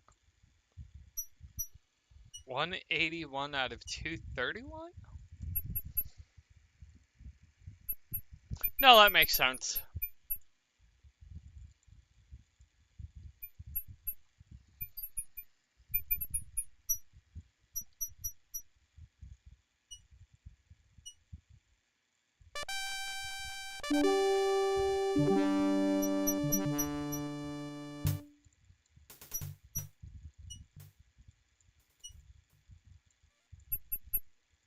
Alexander dips the large black feather into the teacup and stirs the contents gently.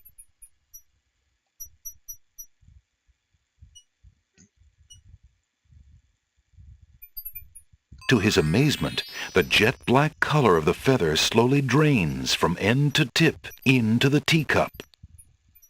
The teacup mixture blackens and thickens to a paint-like consistency. Alexander carefully puts it away, discarding the drained feather.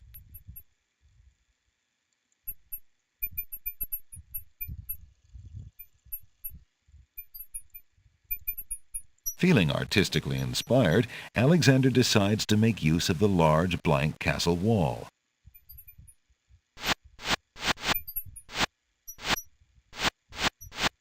Ah, a doorway. Just what Alexander was thinking this wall needed.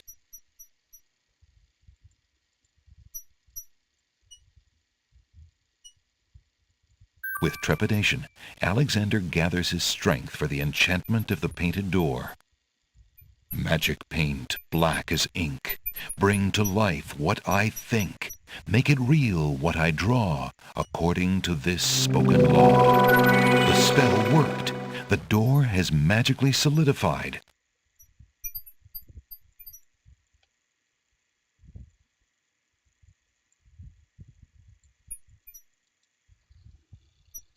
Now we get to the very Zelda-esque version of this. If you remember Ocarina of Time, walking around the guards, we got a bit of that here too.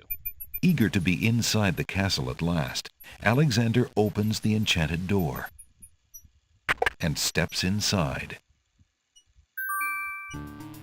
The magic paint door fades back into the wall. So much for an easy exit. Alexander opens the dungeon door and slips inside. Mother? Mother, where are you?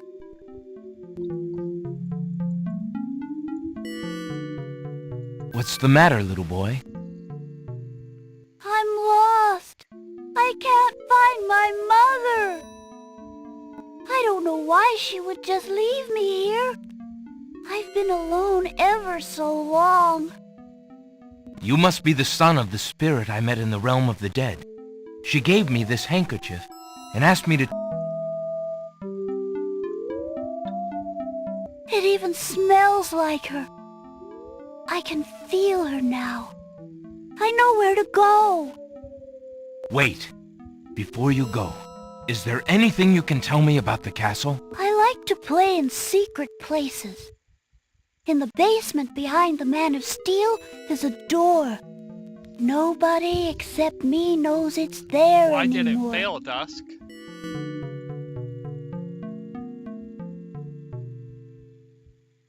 Farewell. Okay. Save, long path.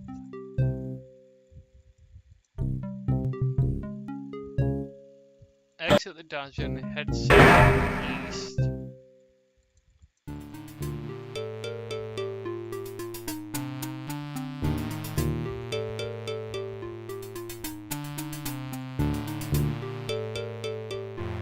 Alexander decides to find out what's on the other side of that door. Jolo! Prince Alexander, I can't believe it! How did you get into the castle? Well, Actually, it's a little hard to explain. I bet. You run a terrible risk of being here, though. The castle is crawling with guard dogs, especially today. The Wazir will have your hide if he finds you. I know that, Jalo. But Cosima is being married today. What greater risk is there than that? Of course you're right. Young love. I forgot what heartburn it is. But what are you supposed to do about it? I've got to try to see her. Maybe... At all? And here I thought you would try something dangerous. Oh. Don't worry about me, friend. Just tell me, where is Cosima? As far as I know, she's still in her bedroom upstairs. You'd never make it up there, though. The guard dogs are everywhere, and they're very loyal to the crown. Unfortunately, right now the crown means Alhazred. If we had proof of something truly afoul, the guard dogs might listen. As it is, they're your enemies, not his. I understand. I've had no lack of enemies since I got here. In fact, you'd almost think I wasn't welcome. And they say princes have no sense of humor. Well, I can see there's no putting you off. For Casima's sake, I wish you luck. I'll be here if there's anything you need. Thanks, Jalo. You know, it's funny you say that. I have something for you. I've been thinking of what you said about swapping a replica for the genie's lamp. I got this lamp from the old lamp seller in town. Do you think it will pass? Why, yes! It's an exact replica. That's amazing. How did you guess? I suppose it was intuition. I'll have to wait for the right moment, mind you. But I should be able to get close enough to swap this for the real thing, and none shall be the wiser. Now you shall see Jalo's skill. I'm sure your hands are mightier than my sword, my clever friend. Go ahead and do as you've planned, and let me worry about swapping the lamp. If I accomplish the trickery, I'll manage to get the lamp to you somehow. You never fear. I have faith, Jalo. You are a true friend. Oh, shucks. I'd do anything for the princess.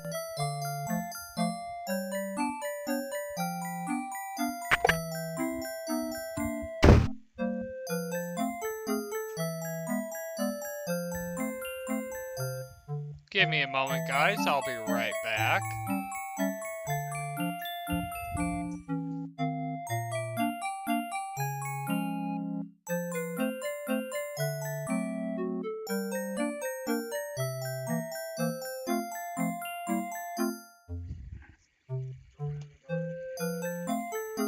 Okay. Alright, I'm back.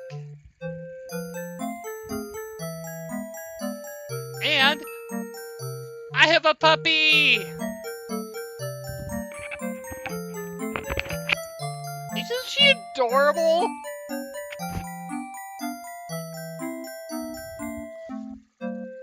Okay. Now I need to exit. Go north. Then west. Hold a hand. Remembering what the little boy ghost said, Alexander experiments with the suit of armor. He pushes down, then pulls up on the knight's right arm. A secret passage. Secret tunnel! Secret tunnel! Look at the chinks in Alexander hears the sound of voices coming from nearby. Alexander peers through the chink in the wall. Captain, I've been hearing rumors from the guards who've been watching the princess. They say lately she's been pounding on her door and begging to be let out. Ain't none of my business, sir, but news like that is upsetting the other dogs. Ain't no guard in the castle who would willingly keep the princess anywhere she don't want to be. Hasred claims that a foreign intruder is here to assassinate her. That's why she's got to be kept under lock and key, right up until the wedding. Call me an old dog that can't learn new tricks, but I say the princess should be the one given the orders. Alhazred has been in charge for months, what with the king's death and Casima's mourning. Tonight, the wedding will seal it, and there's nothing we can do about it. Like him or not, he's our liege. Need I remind you of your oath to the crown? Aye, we've an oath. For the sake of the princess, we'll not be forgetting it. He'd just better treat her well. Speaking of the Wazir, what do you reckon he's keeping in that magical room of his? It's not a magic room. It's just the door he's enchanted somehow. I say he's still got the royal treasury in there, along with whatever else he's so eager to protect. Not even the court treasurer is allowed in there anymore. Interesting. I heard him in the hall the other day. He was speaking of that door. Black magic is what I say. I heard him say, Ali, but then Bay came up and started yapping at me. Enough! It is not our place to question the practices of our liege, no matter how strange. The wedding will be starting soon. Report to the throne room when you hear the music start. Remember this word, Ali. It's gonna come in handy.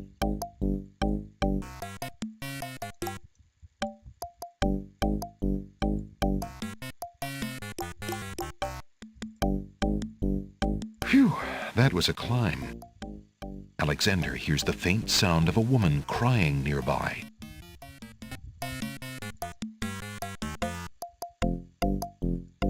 Alexander peers through the chinks in the wall, trying to locate the source of the crying sounds. Alexander's palms begin to sweat and his heart to race. It's Cosima. He's found her.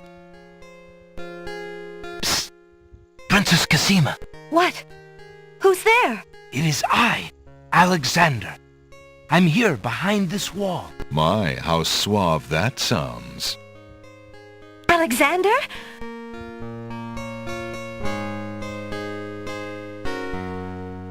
It really is you!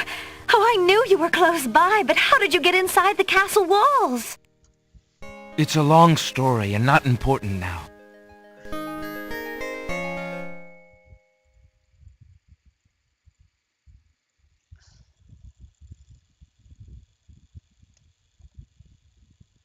I think I may have screwed up again. Not as bad this time.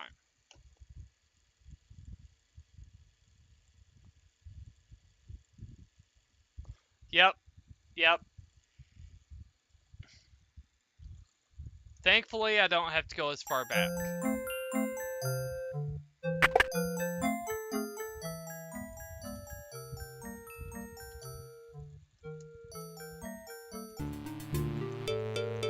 Alexander feels his... Alexander...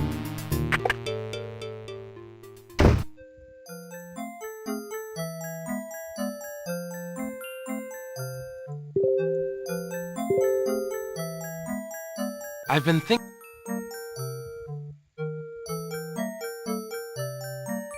Why?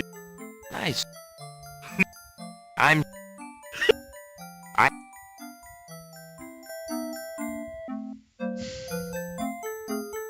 So, what I did wrong is I have to go... ignore that chink in the wall first.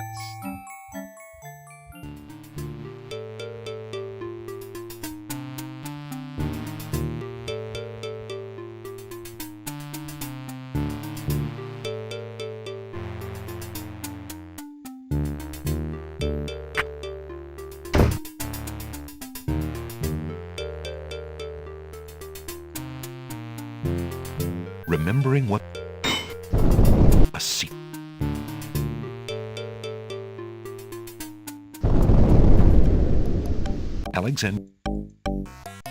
Alexander. Captain, I ain't none. Call me I'll hustle like you. Nah, Speaking of... it's not. I heard... It.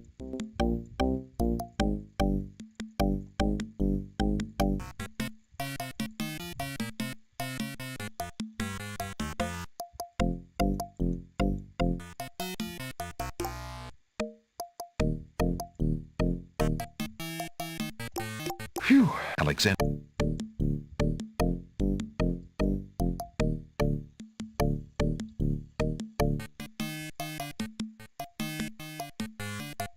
Alexander here.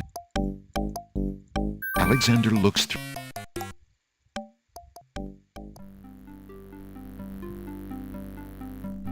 Dear Shadrach, salutations from the Society of the Black Cloak, etc., etc. My long preparations are about to come to fruition. In a matter of minutes, I will wed the lovely Cosima. Once I've established my power and my crown, I can stage another accident.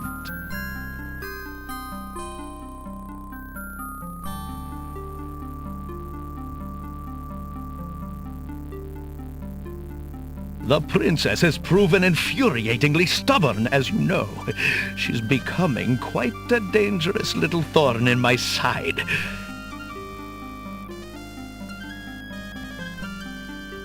In a way, it is a shame I have to kill her.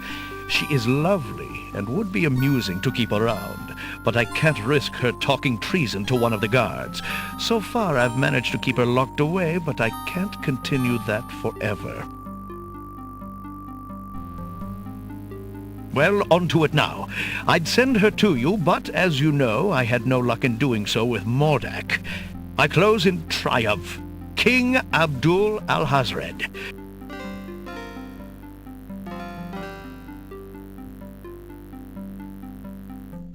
And now to see to the final preparations. It's almost time for the wedding.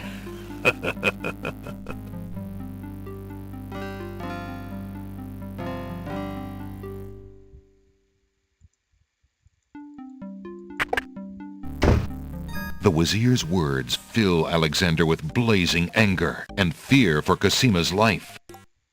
That blackguard! That murderous swine! He'll not have his way if I have anything to say about it.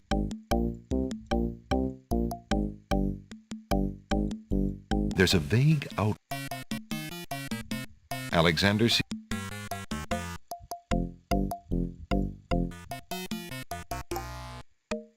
sees lots of black cloaks.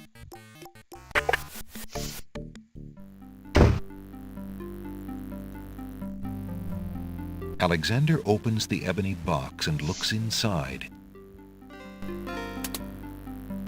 Inside the ebony box is a piece of paper with the word Zebu printed on it. Some old ivory dice have been left in the box. A worn old... Alexander can read the brush, finding Cosima. The bottle contains only a small amount of black... A storage trunk sits at the foot of the bed. The trunk bears a large brass lock. A lock, you say? I have a skeleton key. Alexander inserts the skeleton key in the trunk's lock and turns it. He hears a click. Alexander opens the trunk. A few worn leather books occupy the trunk. The top one is entitled Guidebook to the Land of the Green Isle. A book like that might have been a big help when Alexander first arrived. The trunk's owner obviously found it interesting too, for the guidebook is dog-eared and stained. A small glass bottle filled with oily-looking perfume is in one corner of the trunk. It looks like the owner of this trunk is quite the correspondent. The stack of letters appears to be ordered by date because the top one is dated only a month ago. Alexander picks up the most recent letter and examines it. The letter is addressed to Abdul Alhazred from the wizard Shadrach. It reads, "Greetings to a brother of the Black Cloak. I was sorry to hear of great Mordak's death, though he was a bit of a ninny at chess. It seems the plans for that little kingdom of yours are coming along. I must congratulate you on your handling of the king and queen.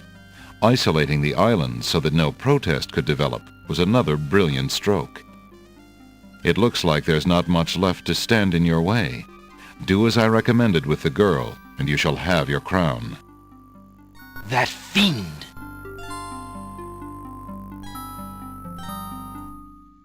Now, I think there's more than one way out of here. I'm not sure. Alexander steps confidently out into the upstairs hallway and sees two guard dogs. Hey, who the... Hello there. Don't just stand there. Grab him, Bay! I'll bet it's that saboteur fellow the Wazir warned us about. I say we run him through right here and now. No. Woof. The Wazir will run you through if he doesn't get a chance at the prisoner. Let's put him in the dungeon for safekeeping, then we'll go tell the captain. Aye, Wolf, you're right. Let's go. You'll stay in here until we find out what the Wazir wants to do with you. The guard dogs leave Alexander to his fate, locking the door noisily behind them. Alexander wonders how he'll get out of this one. Now, there is more than one way to get out of here. Prince Alex! Jalo, what are you doing here? Never mind. Quick, before the guard dog patrol comes around again. Hang on, I gotta take care of a thing real quick.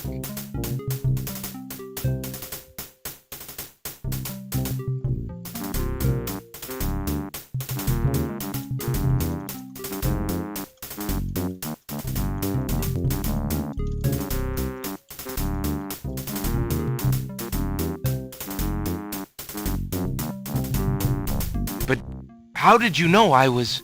This is no place to talk, Alexander. Just trust that I know everything that goes on in this castle.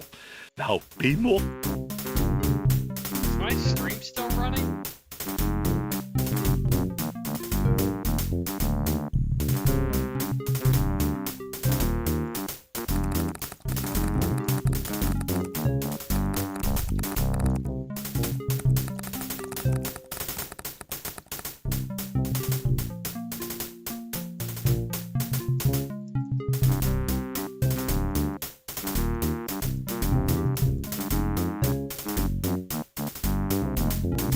So,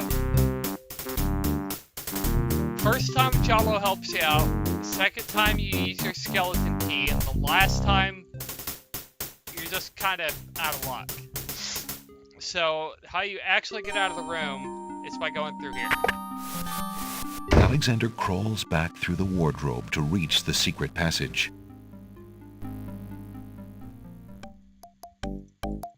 Alexander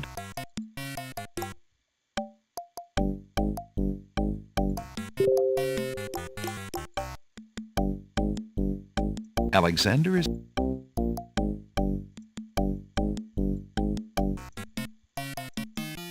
Alexander may indeed be heartbroken over Cassima, but he's...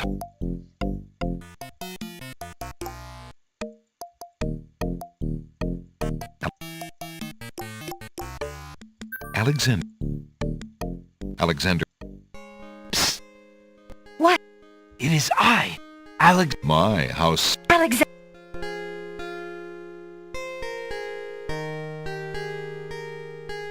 It really is you!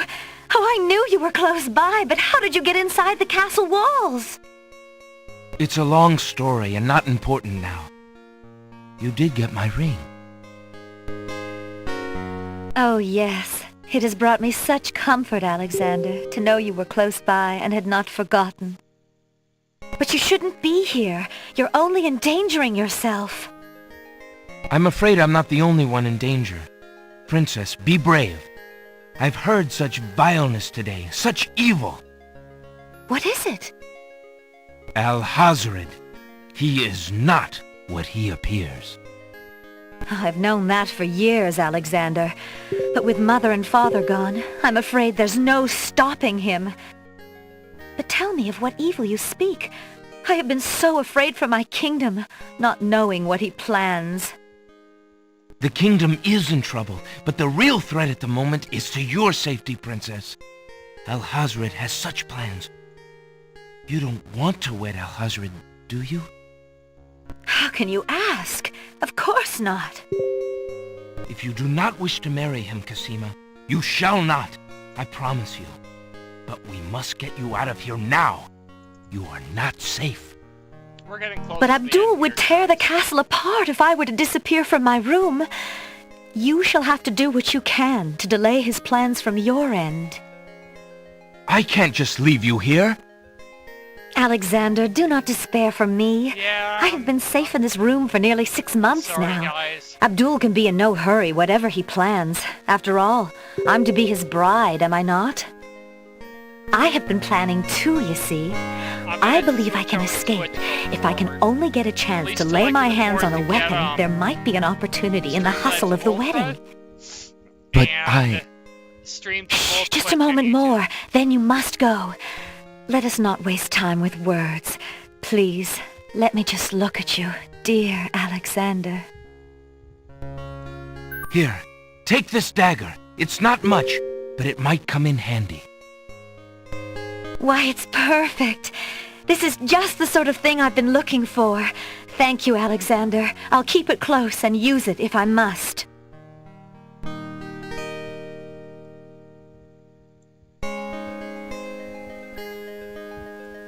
I found this letter in the Wazir's bedroom. I think you should know what it says.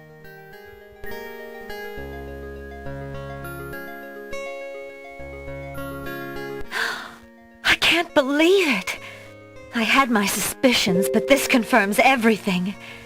Alexander, you must keep the letter.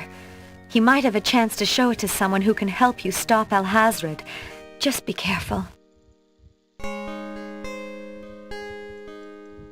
Alexander looks with longing at the fair Cassima.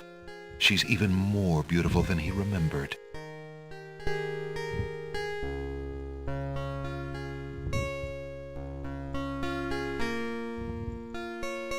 Cassima sent that ribbon.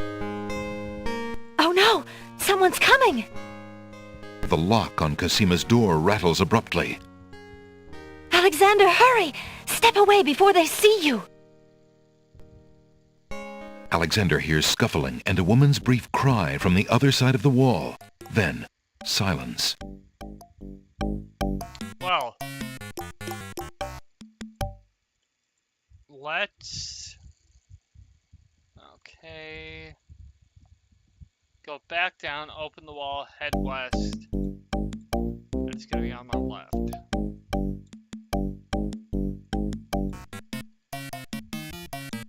Alexander feels his... Alexander sees...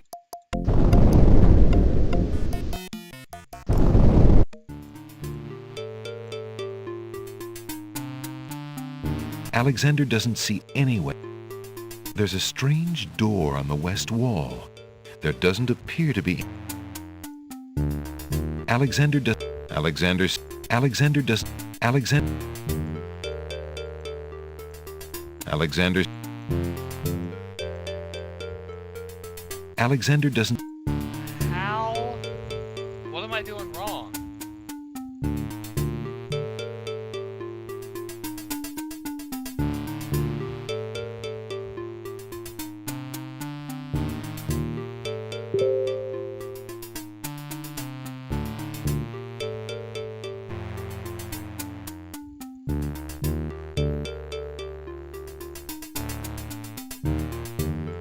Alexander opened...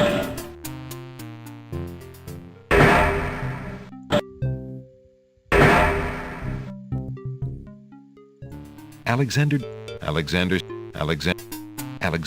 Alexander... There's a strange door. Since the door on the west wall has no visible knob or handle, Alexander decides to try to open it with his voice. He composes his words carefully.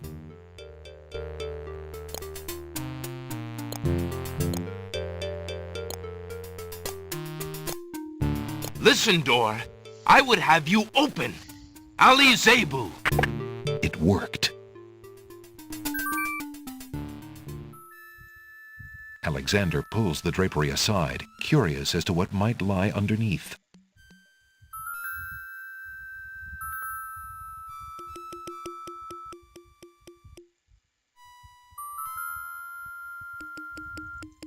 On the table is a strange-looking stone that's giving off an odd, high-pitched noise. That must be the Isle of Wonders singing... On the table is a fleece made of gold. That fleece must belong to the Winged Ones, and they thought the Isle of Wonder had taken it. On the table is a miniature oak tree. It looks very old. That must be the sacred miniature oak that the Druids thought the Winged Ones stole. On the table is a coat of arms with the head of a beast on the crest. Beast said that his coat of arms was stolen by the Druids. This must be it. As Alexander looks at the objects on the table, he realizes the depth of the Wazir's cunning. It must have been the Wazir or an accomplice who stole that one thing most precious to each island, and then leaked rumors that one of the other islands was responsible. What did the Wazir have to gain by causing the islands to hate one another? On the table, Alexander, decorative shield. Those trunks probably contain the kingdom's treasure. Beast's coat of the druids, the Isle of the winged, a graceful.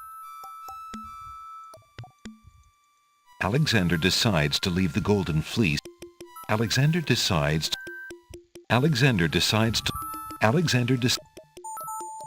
Whiz!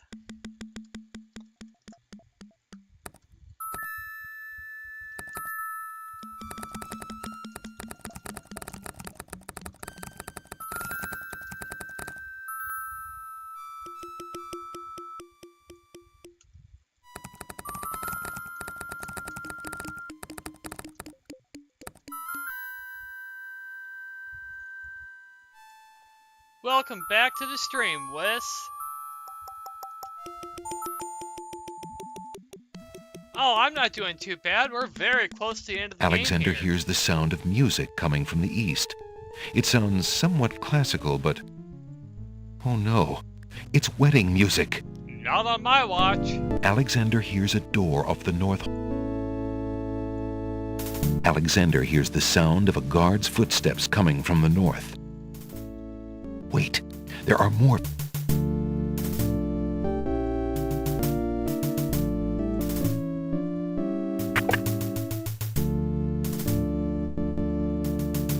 Alexander looks cautiously around the grand hall, but there are no guard dogs to be seen. The wedding music is coming from behind those two large doors.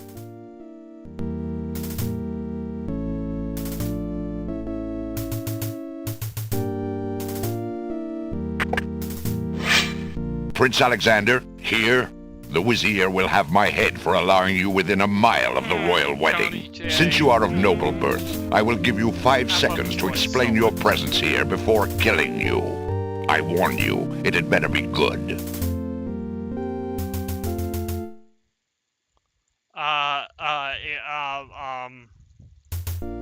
You're a good Captain dog? Saladin, consider. I know you cannot be blind to the Vizier's true nature. My personal feelings have nothing to do with it. I serve the crown.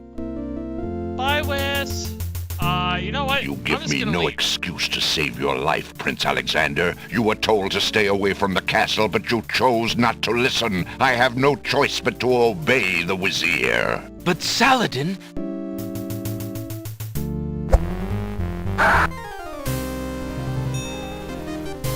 Bye, Wes. Tickets. Oh. Next. Evidently, Saladin is a dog to be reckoned with. So, let's go back and do the right thing here. Wait. If you love your princess, you'll hear me out. The Vizier is not what he appears to be. Cassima is in terrible danger. I have proof that this is so. For your princess's sake, you must believe me. Let me see Very that. close to the end now. Saladin reads the letter, his sword point still against Alexander's throat. Alexander watches the guard dog's noble face darken with rage. This is treason. I'll have his throat. But how do I know this letter is not a forgery? You could have written this yourself. But I did not. Have you no doubts of your own about Ahazred? Don't you see? All he wants is the crown. Cassima is being coerced. We must stop the wedding. It is true. I have had my suspicions about the Vizier, especially when King Califim and Queen Alaria died. But I have seen Cassima with him several times. She appears to be quite happy, even enthusiastic. I don't believe she could love him if he truly were so wicked. I cannot believe for a moment that she loves that snake. A jilted lover would not believe it. But come, see for yourself. The captain of the guard leads Alexander into the throne room, where a ceremony seems to be in progress. Alexander feels his blood run cold at the sight. I, Cassima, declare Abdul al-Hazred as my lawful and beloved husband and king of this realm. But, Cosima, what are you saying? Do you still claim that the princess is being forced? Perhaps it's you that's the danger, as the Wazir has said. Alexander approaches the wedding party.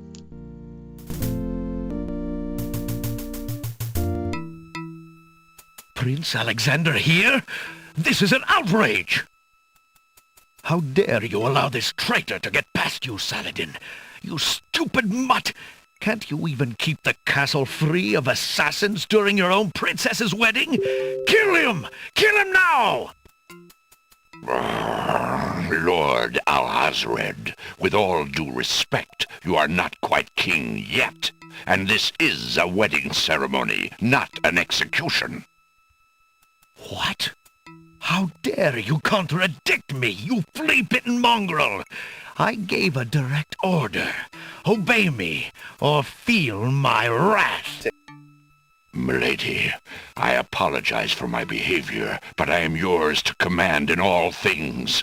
I wanted merely to hear your own wishes from your own lips. Tell me what it is that you wish me to do with this young man, and I will obey. Why, Captain, you heard my dear Abdul. If he wishes this atrocious young man's death, then I want nothing more than to see him get his wish. Obey thy liege now and always. As you wish, Princess. Just as Saladin prepares to run Alexander through with his sword, a shout is heard from the direction of the Grand Hall. Hold! In the name of the true king! King Caliphim and Queen Ilaria burst into the throne room, looking alive and well and full of wrath.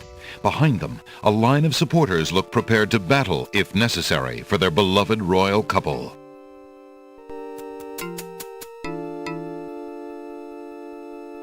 Cosima, darling, are you all right? Has he hurt you? Hands off of her, you murderous goat! If I want your advice, I'll ask for it, Mother. But, Caliphim, that's not Cosima. I'd know my daughter anywhere. What have you done with our daughter, you devil? The lovely image of Cosima suddenly bursts into smoke and is replaced by the Wazir's genie.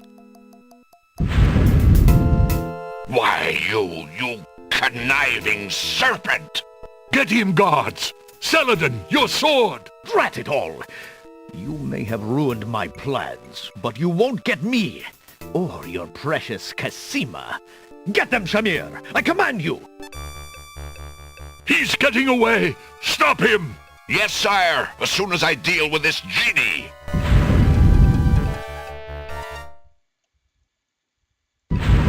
Shamir, the Wazir's genie, begins to...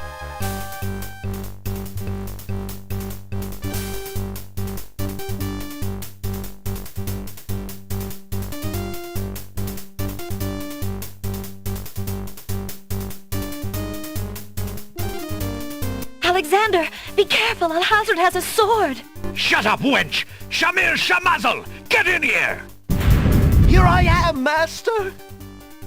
It's about time, you bumbling fool!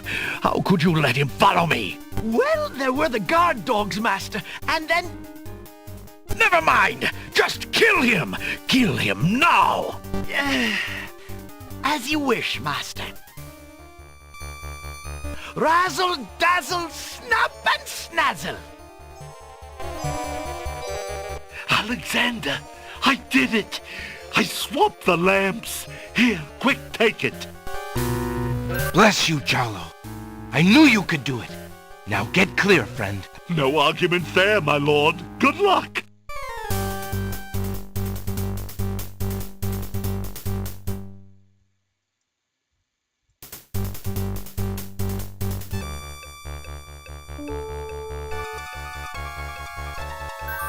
Shamir Shamazel, hold your spells.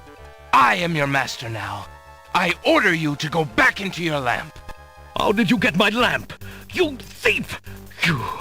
You've ruined me! My lamp! Oh, thank Valhalla! I hated working for that loathsome creature.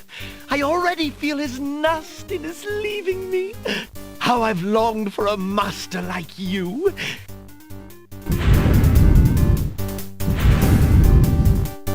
I've got a new master. I've got a new master.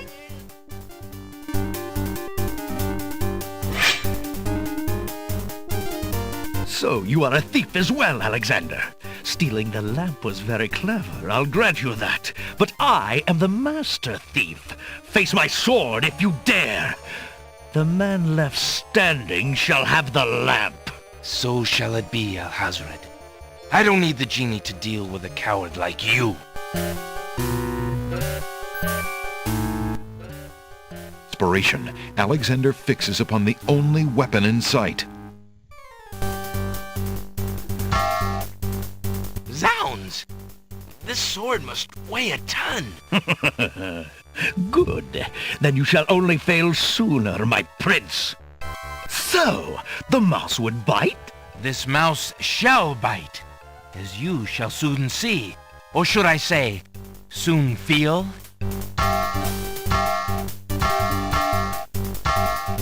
Ha! You can barely lift that sword, my prince. Better to lay it down now. I promise to dispatch you with little pain. A tempting offer. But I think I'll wait and see what this sword can do. Suit yourself.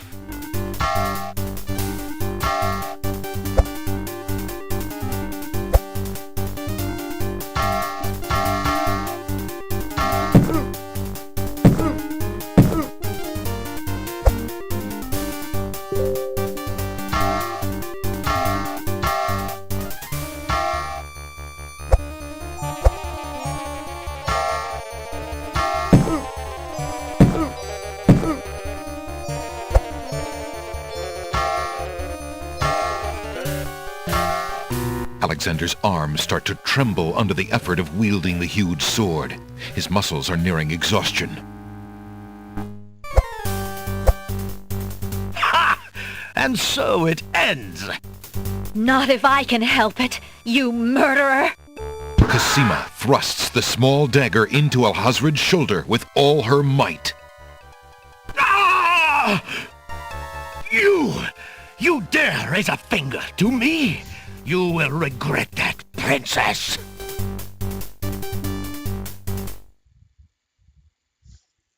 One more death. There's no reason. But I forget. I stalk a kitten and turn my back to a lion. It wouldn't do to let you gather your strength again, my prince. Alhazred finishes off Alexander with one swipe of his sword. Forgive me, Cosima. Alexander! No! Tickets up. Next. Touché. Alexander should have been on guard.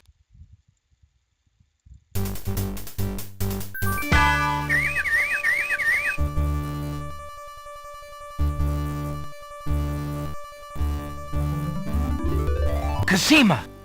Are you all right? I'm fine, Alexander. I was just so afraid for you. There's no need to fear anymore, Princess. Yes, I know.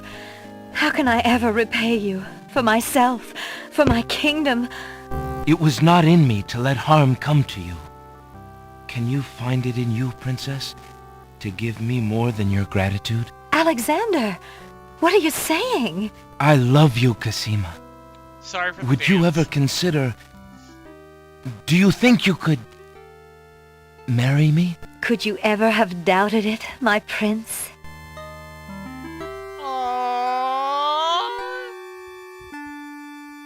And now... Oh!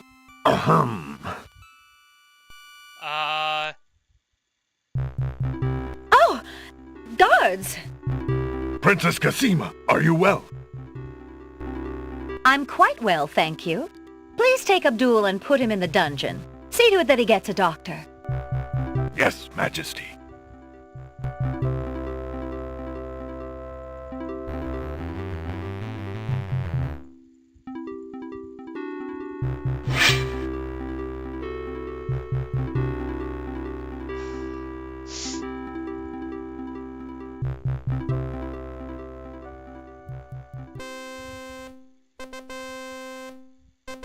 Cosima and Alexander ask Captain Saladin to perform their wedding ceremony.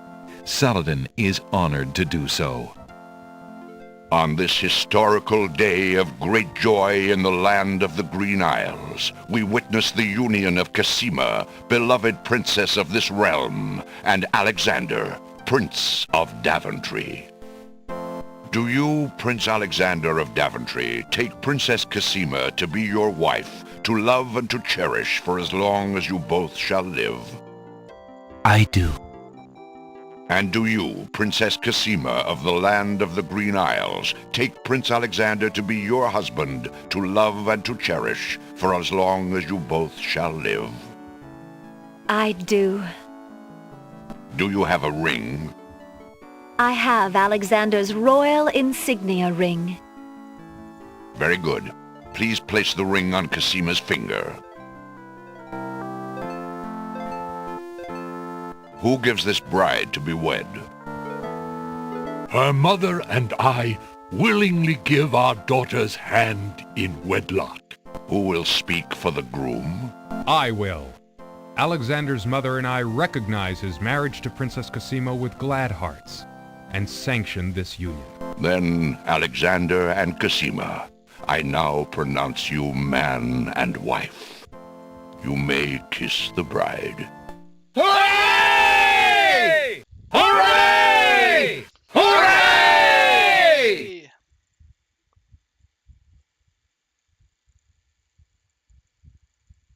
Congratulations, my children. I have an important question for you both. Please hear me. Yes, sire? Alexander, I welcome you into our family with open arms. I place trust in Alhazred because I so badly wanted a son and a husband for my beloved daughter. I was wrong. But you are true and good, Alexander.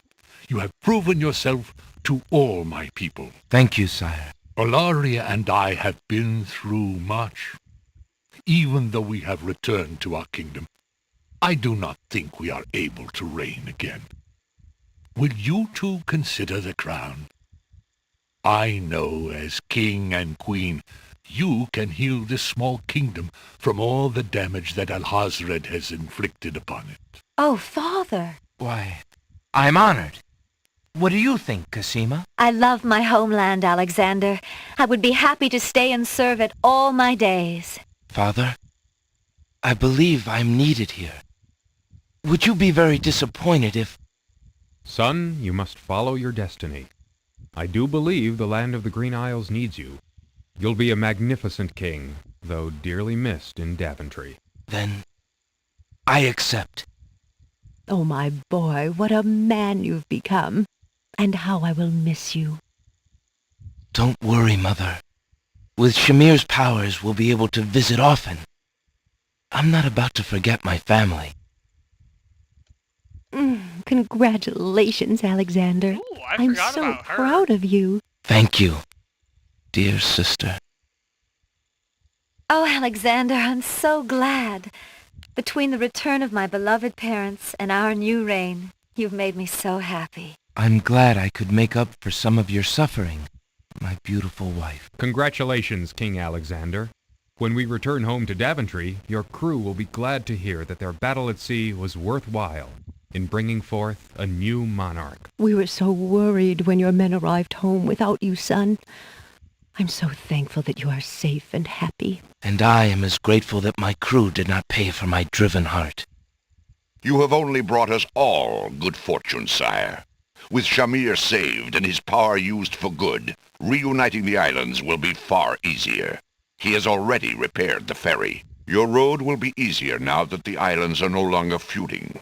Already the wounds are starting to heal. Yes, my love. Discovering the island's stolen treasures has done more to bring peace to this land than anything else. It is now clear that Alhazred had Shamir steal each of the island's most valued treasures, then blame the thefts on others to cause the islands to hate each other. Now let us celebrate our good fortune. The evil that has plagued this land is done, and a new reign begins. Long live King Alexander and Queen Cassima. Long live King Alexander! Long live Queen Cassima! Long live the land of the Green Isles! Hooray! Hooray!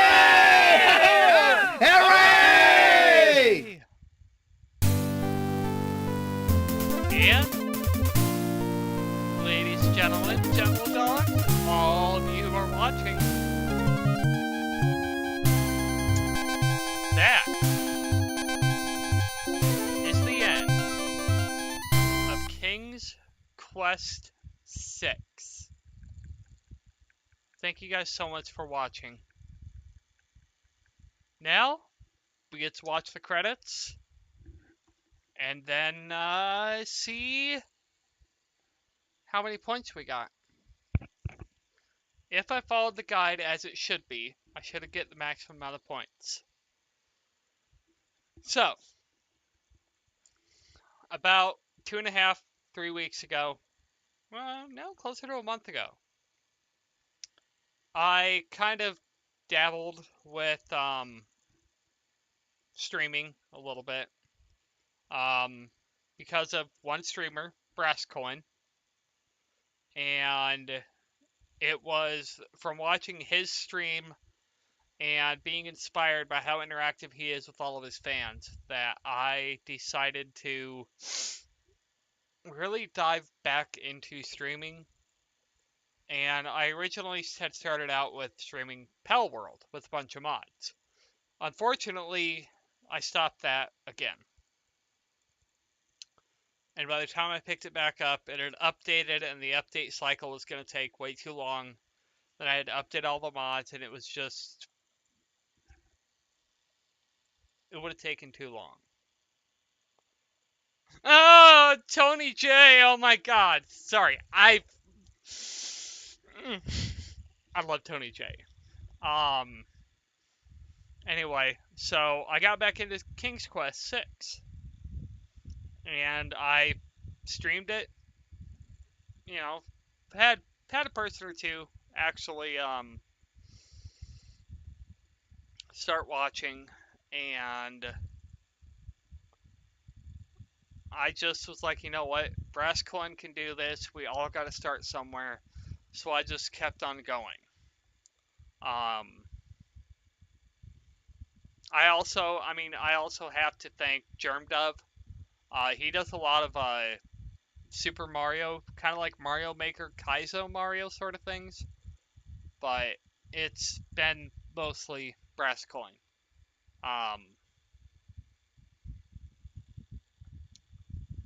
Yeah, it's just I highly recommend going to watch his stuff, and if he gets up over 10,000 resets on his hunt for Shiny Poipole, I will be wearing his merch on a little beanie cap on my head for my streams.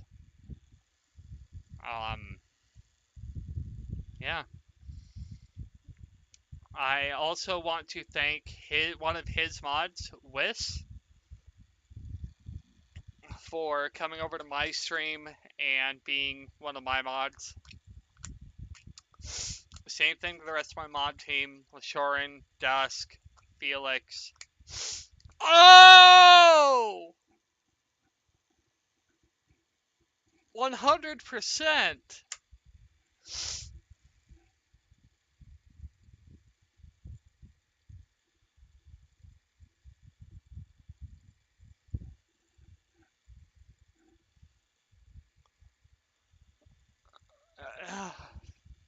Thank you, everyone. That is King's Quest 6. Thank you so much for watching, everyone. It is at this point that I need to go.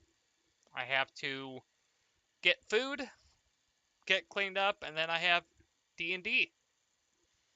after this. Thank you everyone so much for watching. This is Dr. Snepper signing off from King's Quest 6 with my favorite saying, thanks for nothing.